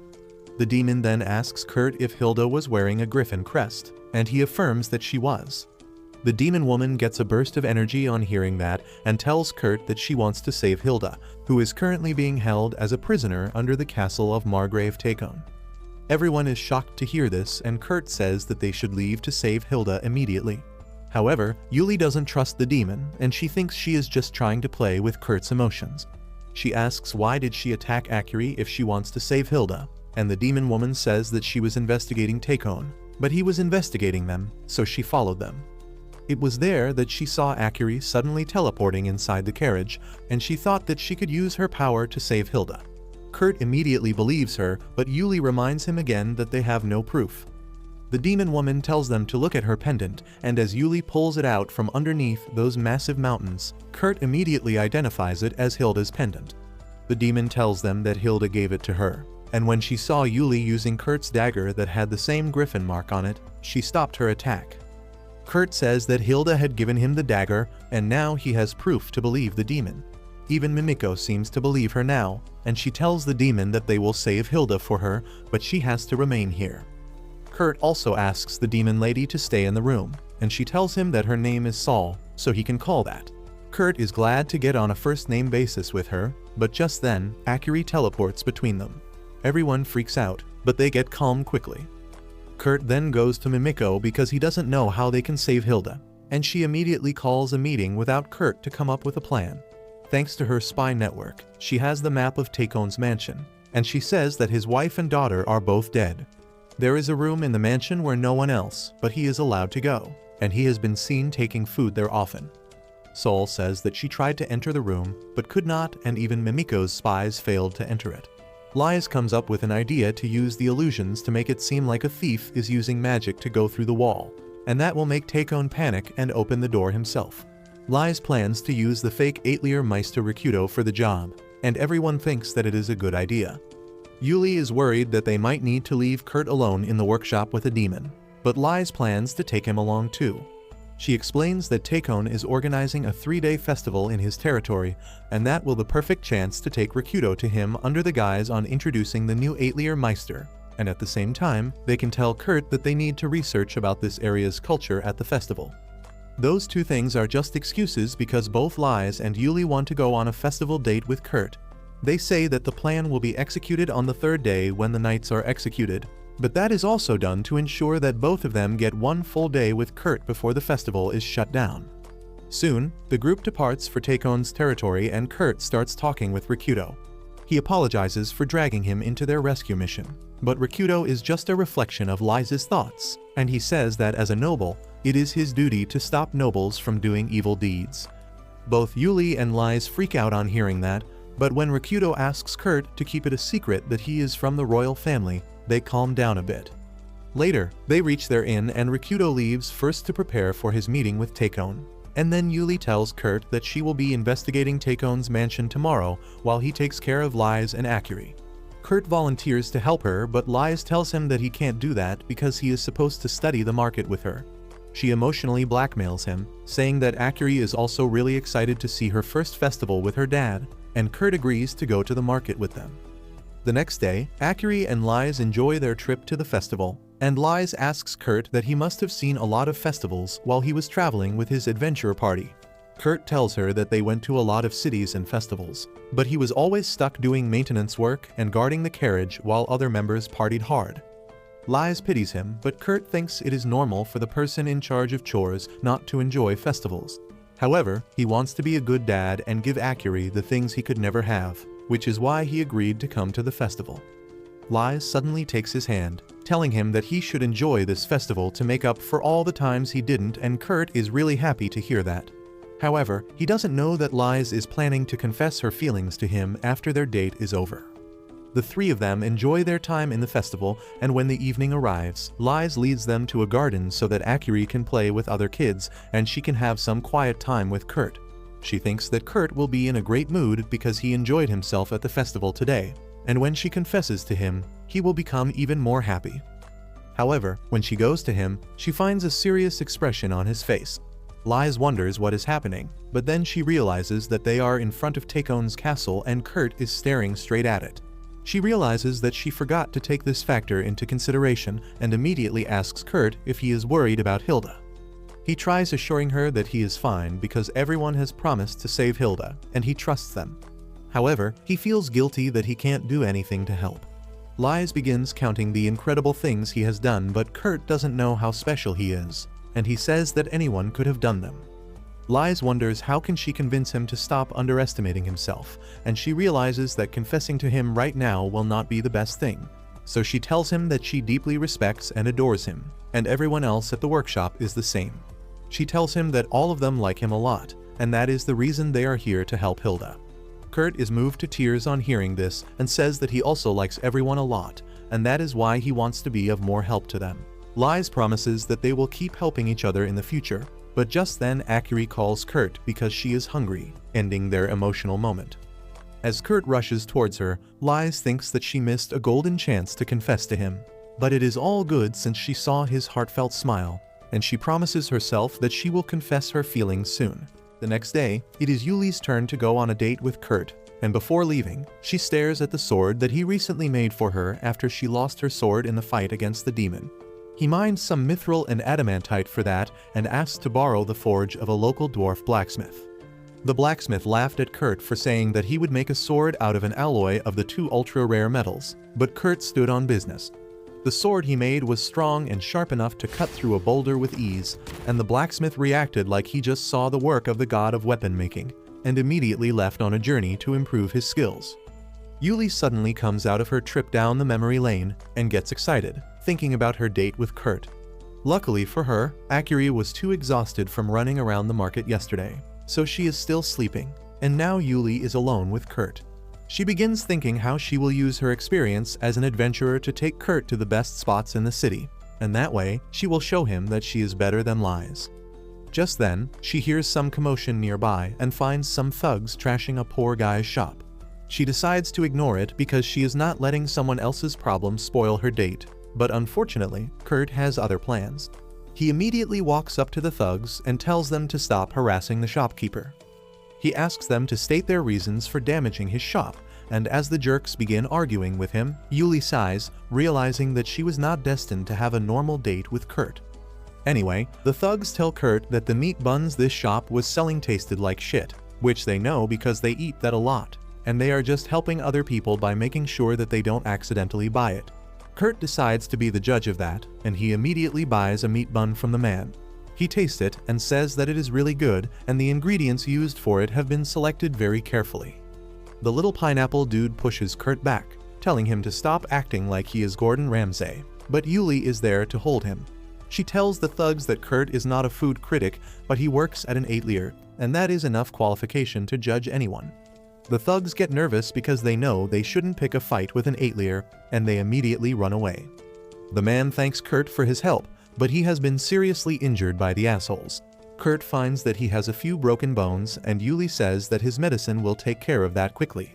However, Kurt tells her that they should take him to the hospital nearby because that will be better than giving him medicine made by an amateur like him. Before Yuli can say anything else, Kurt picks up the injured man and runs away to the hospital, further ruining their date. She is on the verge of crying, but then the shopkeeper's daughter starts crying for real, and she decides to comfort her first.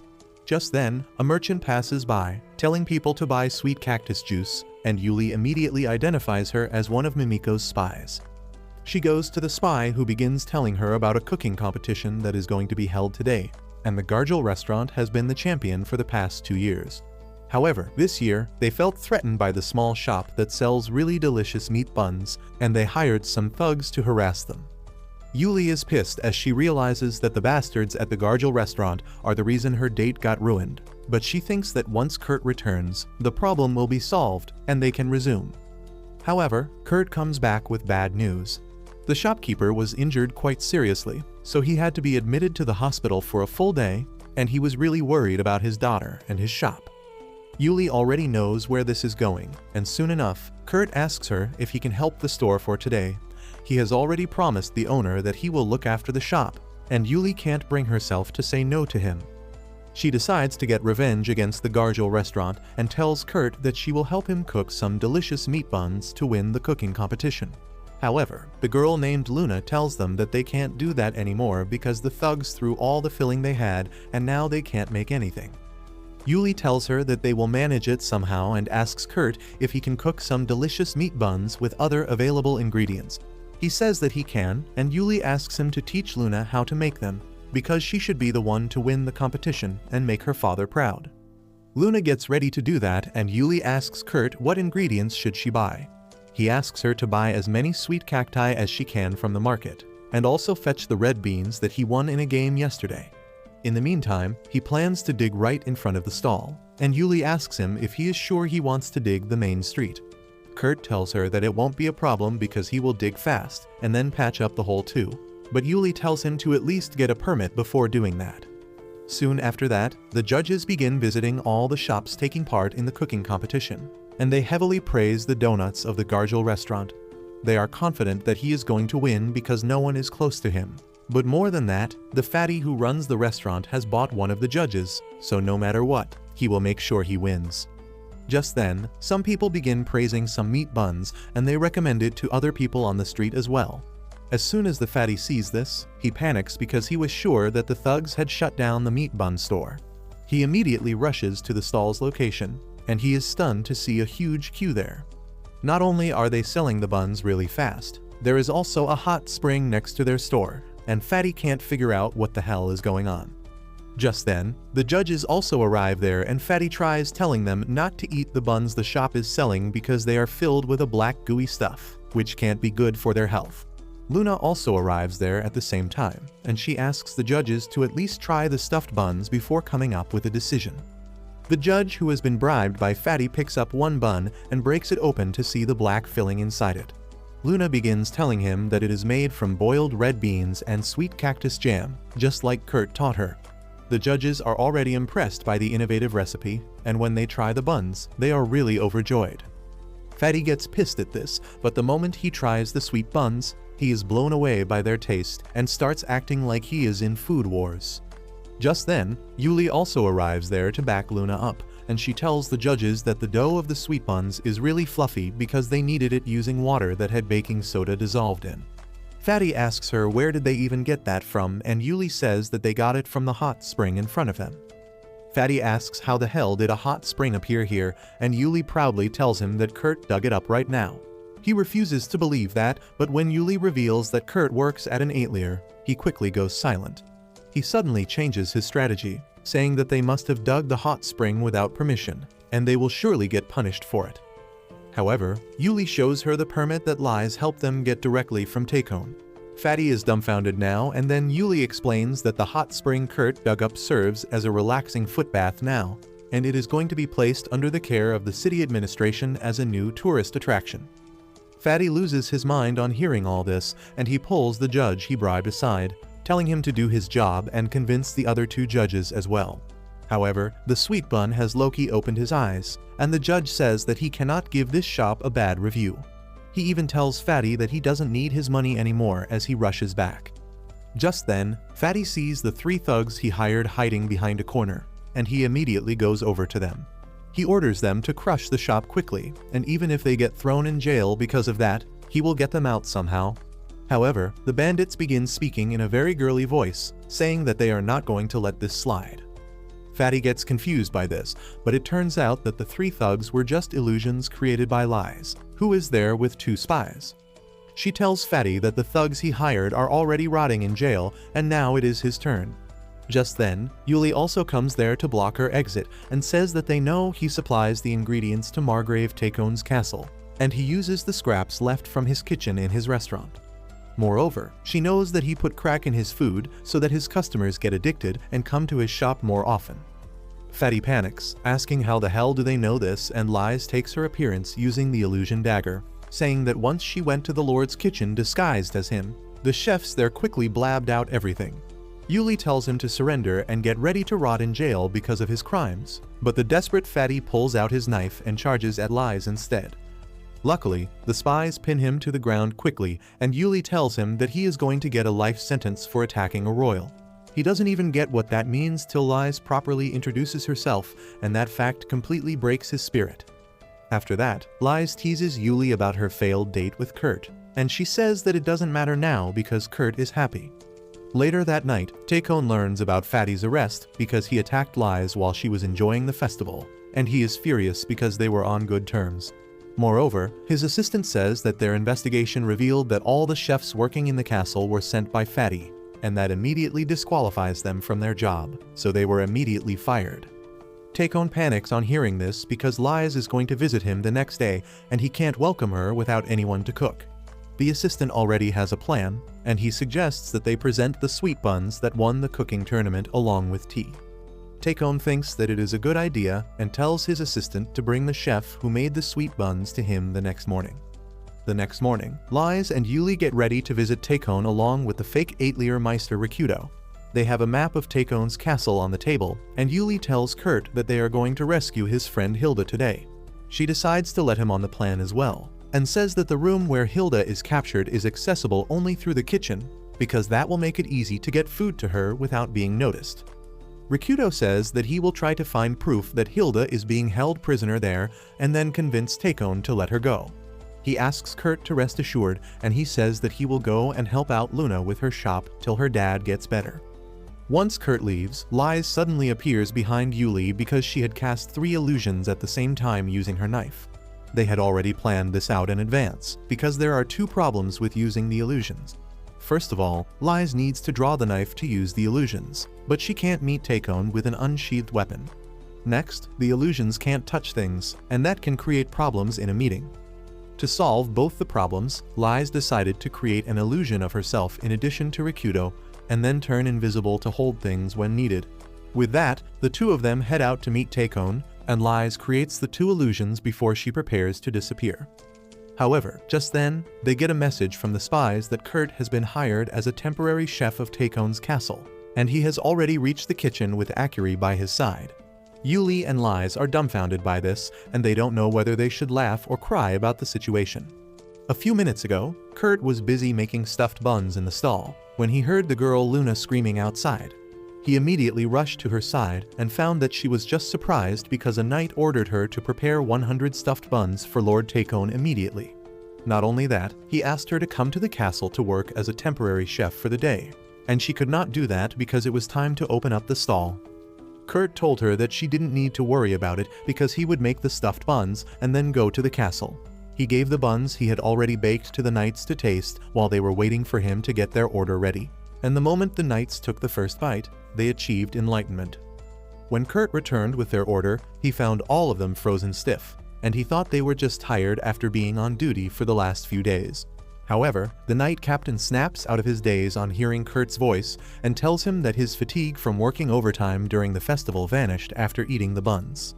After that, Kurt leaves to the castle along with Akiri, when he suddenly realizes that the lord who has summoned him is actually Takon, who has kidnapped Hilda. Soon, he reaches the kitchen where an assistant collects the buns from him and tells him that they are going to be served to the princess. Despite practically living with lies, Kurt panics, thinking that the buns he made in a hurry might not be good enough to be presented to her, but the assistant tells him that there is no need to worry about that.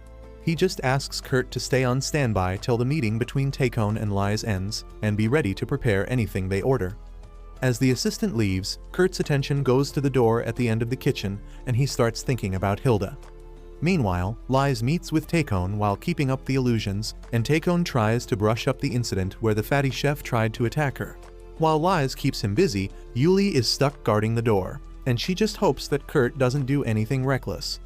Back in the kitchen, Kurt is feeling uneasy because he really wants to open the door and find Hilda, but he also understands that he shouldn't take any risks that can derail their plan. However, controlling that urge is quite hard, and Akiri notices him looking worried. She asks Kurt what is bothering him, and he tells her that his friend might be behind the door, but he can't open it right now. Akiri gets excited on hearing this and tells him that she can take him beyond the door to search for his friend. She quickly hugs him, and the next moment, Kurt finds that they have teleported to the area behind the door. He is surprised that Akiri can teleport him along with her, but he still thinks that they should not be here. He tells Akiri that they should return, but she tells him that she can't do it. She gets upset because she wanted to search for his friend together, and as Kurt is wondering how to console her, he hears a woman's voice coming from the room next to him. He thinks that it must be Hilda, and decides to ignore all the warning bells ringing in his head to rescue her. He takes out a pin and uses it to unlock the door, but to his surprise, there is only an old woman inside the room. On the other hand, Takon tells Rikudo that he wants to appoint him the governor of the city, but Rikudo replies that he wants to ask him questions in private before accepting the position. The fake Lies leaves the room to give them privacy, and as soon as she leaves, Takon suddenly becomes more relaxed, unaware that the princess is watching everything. She is now sure that Takon has some business with the Aetlier Meister that he doesn't want her to know, so she decides to make him admit it. She controls Rikudo, and he asks Takon what he wants from him. Well, Jabba the Hutt really likes his direct attitude, and he asks Rikudo if he is interested in eternal youth. Meanwhile, Kurt and the old lady are surprised on seeing each other, and she asks him to come inside her room because she doesn't get guests too often. He is too stunned to say anything, but the woman invites Akiri in too. Akiri sees her looking unwell and asks if she is alright. The woman tells her that she hasn't been able to eat much recently, and Akiri hands her a stuffed bun that Kurt made.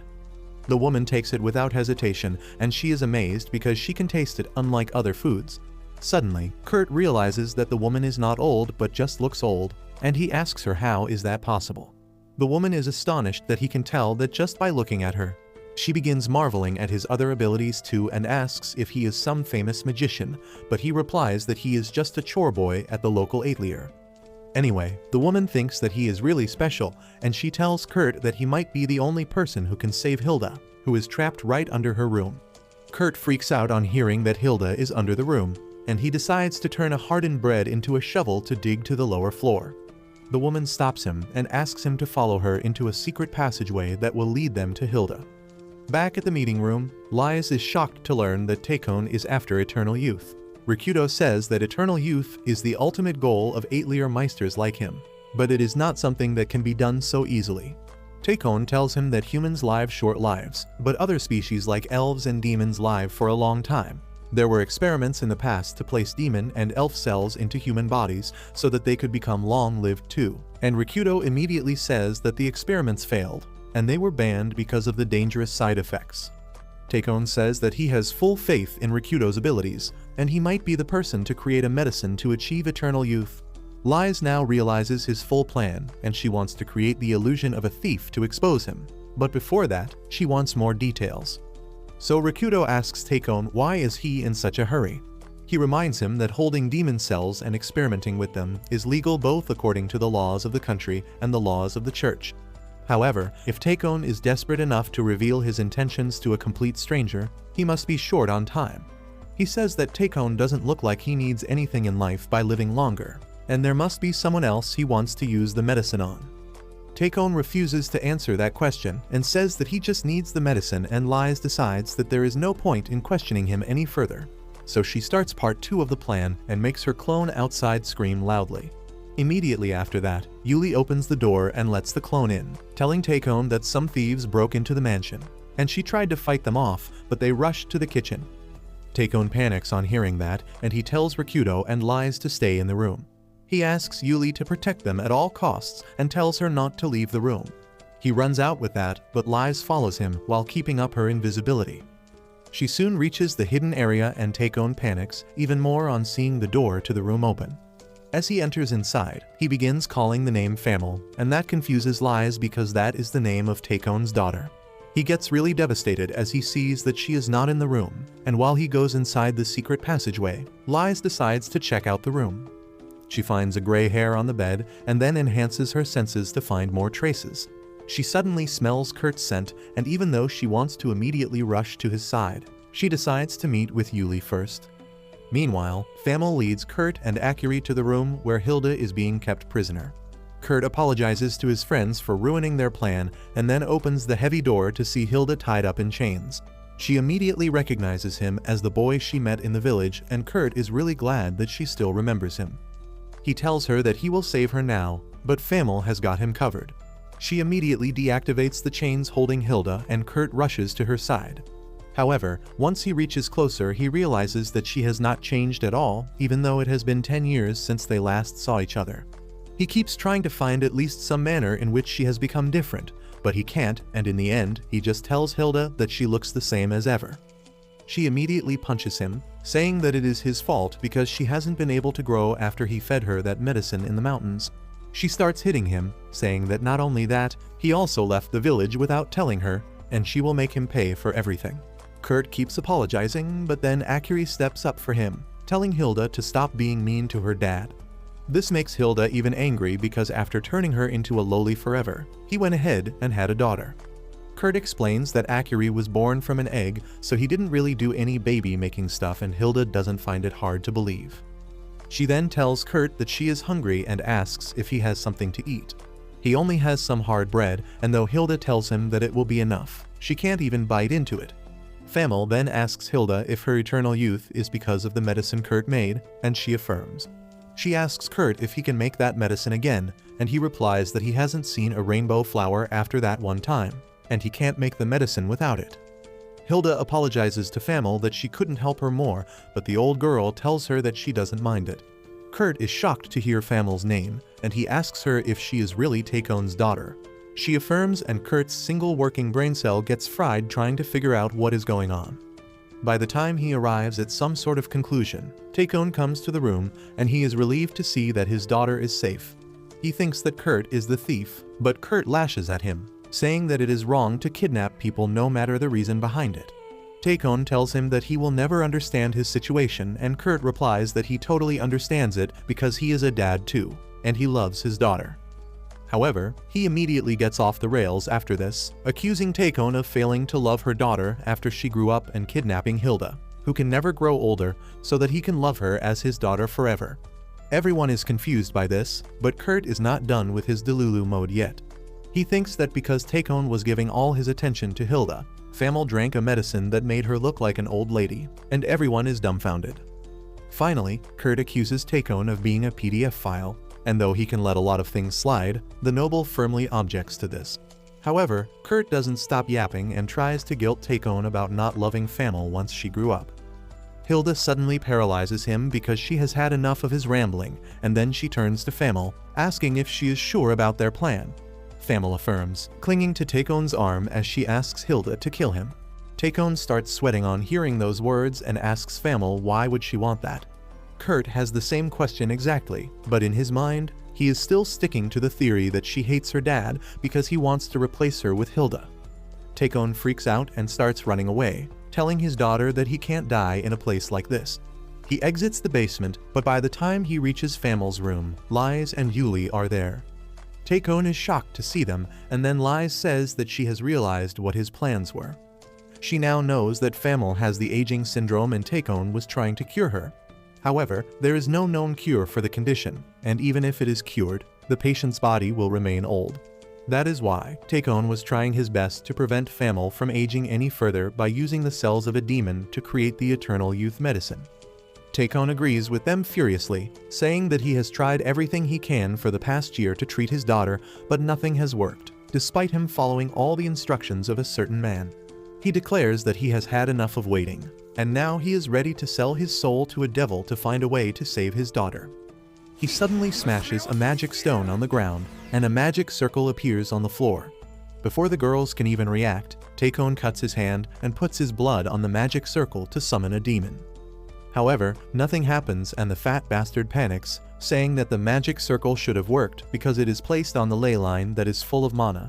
Lies suddenly realizes what is going on and tells him that the ley line got shifted when the hot spring was dug up in the middle of the city. Takon starts thinking that Lies already knew about his plan, and that is why she got the permission to dig the hot spring so that she could stop him. He starts losing his mind over it, and Lies takes full credit even though she never knew anything about it. Just then, Hilda arrives there, and Takon falls to the ground in fear. As the girls see each other, Lies greets Hilda, saying that she heard all about her from Saul and Kurt. Hilda thanks her for taking care of her Kurt all this time, and hearing a lowly bitch use a possessive adjective for Kurt pisses Lies off. She throws the same line back at Hilda, saying that she also took care of her Kurt in the past. Tension flares up between the two of them, and Yuli steps in between, asking Hilda where is Kurt right now. She replies that he is resting in the basement because she doesn't want him to see what will happen next. She suddenly summons her sword and points it at Takon, freaking Lies and Yuli. They ask her why she wants to kill him, and Hilda replies that one day, this Jabba the Hutt variant will really summon a demon, and a lot of innocent people will lose their souls and their lives because of that. Famel doesn't want to be saved at such a high cost, and that is why she asked her to kill her dad. Takon is devastated on hearing this, but he still wants his daughter to live a normal life, even if it costs his soul and the life of other people. Hilda decides to finish him off quickly, but just then, she hears Famel's voice telling her to stop. Everyone turns around to see that Famel is young again, and they are all flabbergasted by this. Takon asks her if he is dreaming, but Famel tells him that Kurt cured her using his hot spring buns. Lies is once again impressed by Kurt, and Yuli thinks that she should have seen it coming. Meanwhile, the paralysis spell on Kurt is starting to weaken, and he can speak again. He asks Akiri to take out a brown bottle from his bag and feed him one pill, and she quickly does so. Just as Kurt swallows the pill, he is completely cured from his paralysis, and he decides to go and help Famel out. Meanwhile, Famel and Takon are having an emotional moment when Lies approaches them. She says that Takon has committed some serious crimes, and even his noble status can't save him from punishment. Famel asks Lies to spare her father and punish her instead because he did everything for her, but Lies has other plans. She says that as a member of the royal family, she can't overlook his actions, but right now, she is here just as a normal girl training at an 8-leer. That is why she is not going to punish Takon but make him work for the 8-leer from now instead. Takon is glad to accept that punishment, and then Lies turns to Hilda, saying that she should come with her because they need to discuss a lot of things, but once they are done, she will be sent home safely.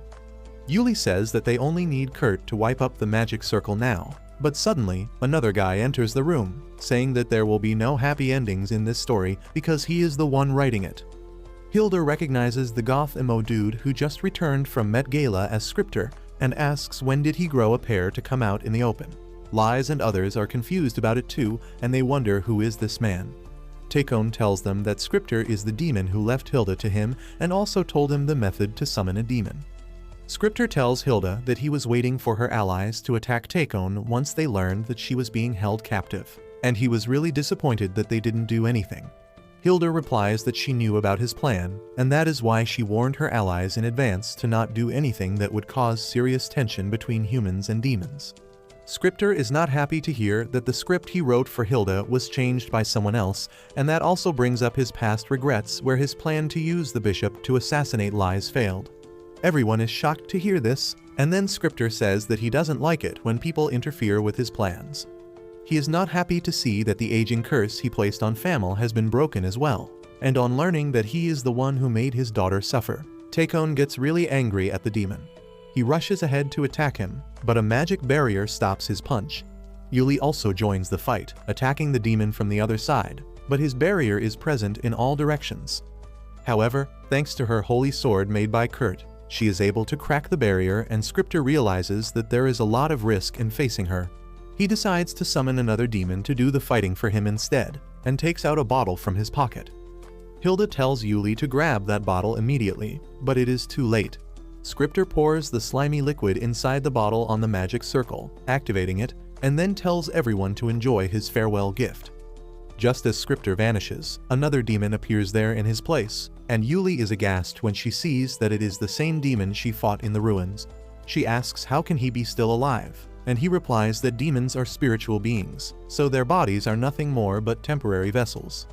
He admits that the fight at the ruins cost him a lot of his stored magic energy, and he wasn't able to remain in the human world. While he is busy monologuing, Lies tries to use her knife to create illusions, but the demon has learned from his past mistake this time, and he instantly shoots the knife out of her hands. Hilda attacks him with a hellfire blast, and then Lies and Yuli decide to jump him, but the demon attacks them with dark spikes, injuring them. Yuli wonders how is the demon able to attack them even after taking Hilda's attack head-on, and he replies that the only thing that could harm him in this room was her holy sword, but now that her arm is injured, she can't use it anymore. He drives the dark spike deeper into their bodies, causing them to cry in pain, but just then, Kurt arrives there. Lies and Yuli tell him to get away from the place because there is a demon present, but that is not a new thing for Kurt. Instead, he is surprised to see a demon lord because he thought they all went extinct. He suddenly remembers a saying from his village that demon lords are like cockroaches, and if you can see one, there are 100 hiding nearby. That hits a nerve with the demon, and he tells Kurt that he will pay for insulting him. He shoots a powerful fireball at him, but Akiri makes it vanish and hit the demon instead. The damage is enough to cancel the dark spike that was hurting Yuli and Lies. As the demon prepares another fireball to launch at Kurt, Yuli stands in front of him, determined that she will cut through the magic attack this time. She slashes through the fireball, but it doesn't cancel out. Yuli still keeps trying, confident that with the magic sword that Kurt made, she will be able to do it.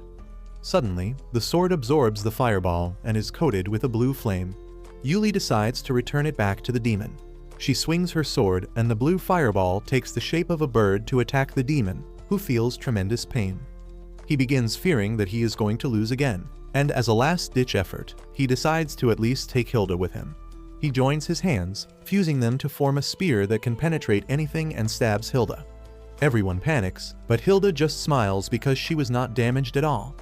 The demon's hands shatter on impact, and he can't believe it because his attack can even pierce through mithril. He asks Hilda how could she have survived that, and she pulls out the hard bread Kurt gave her from her dress. The demon goes crazy because there is no way in hell that a piece of bread would be harder than mithril, and he asks Kurt who the hell is he. Kurt replies that he is just the head of chores at an 8-leer workshop, and the demon can't believe that. Suddenly, he realizes what is going on and asks Kurt if he is from the Haste village. Kurt affirms, and hearing that deals such a huge amount of emotional damage to the demon that he vanishes from the face of the earth. Later, Kurt tells everyone that their village was attacked by the demon lords a lot, so they came up with various ways to fight them and drove the demon lords to extinction. Yuli is relieved to hear that and says that they should wipe the magic circle now, but then suddenly, a black hole appears on the ground. Hilda realizes that Scripter used a special chemical to summon the demon without consuming human souls earlier. However, the chemical just delays the payment, and now it is trying to collect 100 human souls to meet the cost. Dark tentacles come out of the hole and attack everyone, and Hilda tells them that it is pointless to try and stop them because they will keep attacking them until they have gathered 100 souls. Just then, Takon's assistant arrives there with the stuffed buns, and the dark tentacles rush towards him. Instead of attacking him, they target the buns, and once they have eaten all of that, they vanish along with the magic circle. Everyone is confused by what is happening, but it turns out that the assistant actually works for Bandana, the shady member of Kurt's former party, and she told him that originally, stuffed buns were not invented as food, but as a replacement to human sacrifice. However, not just anyone can make buns that are valued equally as a human soul. But if Kurt wants to do so, he can create as many buns as he wants and summon as many demons as he wants to do his bidding. Anyway, the assistant later reports to Bandana, telling her that Takon announced the news of Famel's survival to the city, leading to a celebration. Hilda was interrogated by Mimiko and then given the clean chit to go home with Saul. Bandana is glad to hear this, and she thinks that her master was right to order her to protect Kurt and Akiri from the outside world. After that, Kurt is given the title of a knight by Takon, but he thinks that he did nothing to deserve it. Everyone else at the Atelier also gets some sort of promotion thanks to Lies pulling Takon's strings, and now she is confident that most nobles won't even think of trying to mess with them. Meanwhile, Hilda is heading home with an orichalcum flower that Kurt made for her as a goodbye gift, because that was a common thing in his village.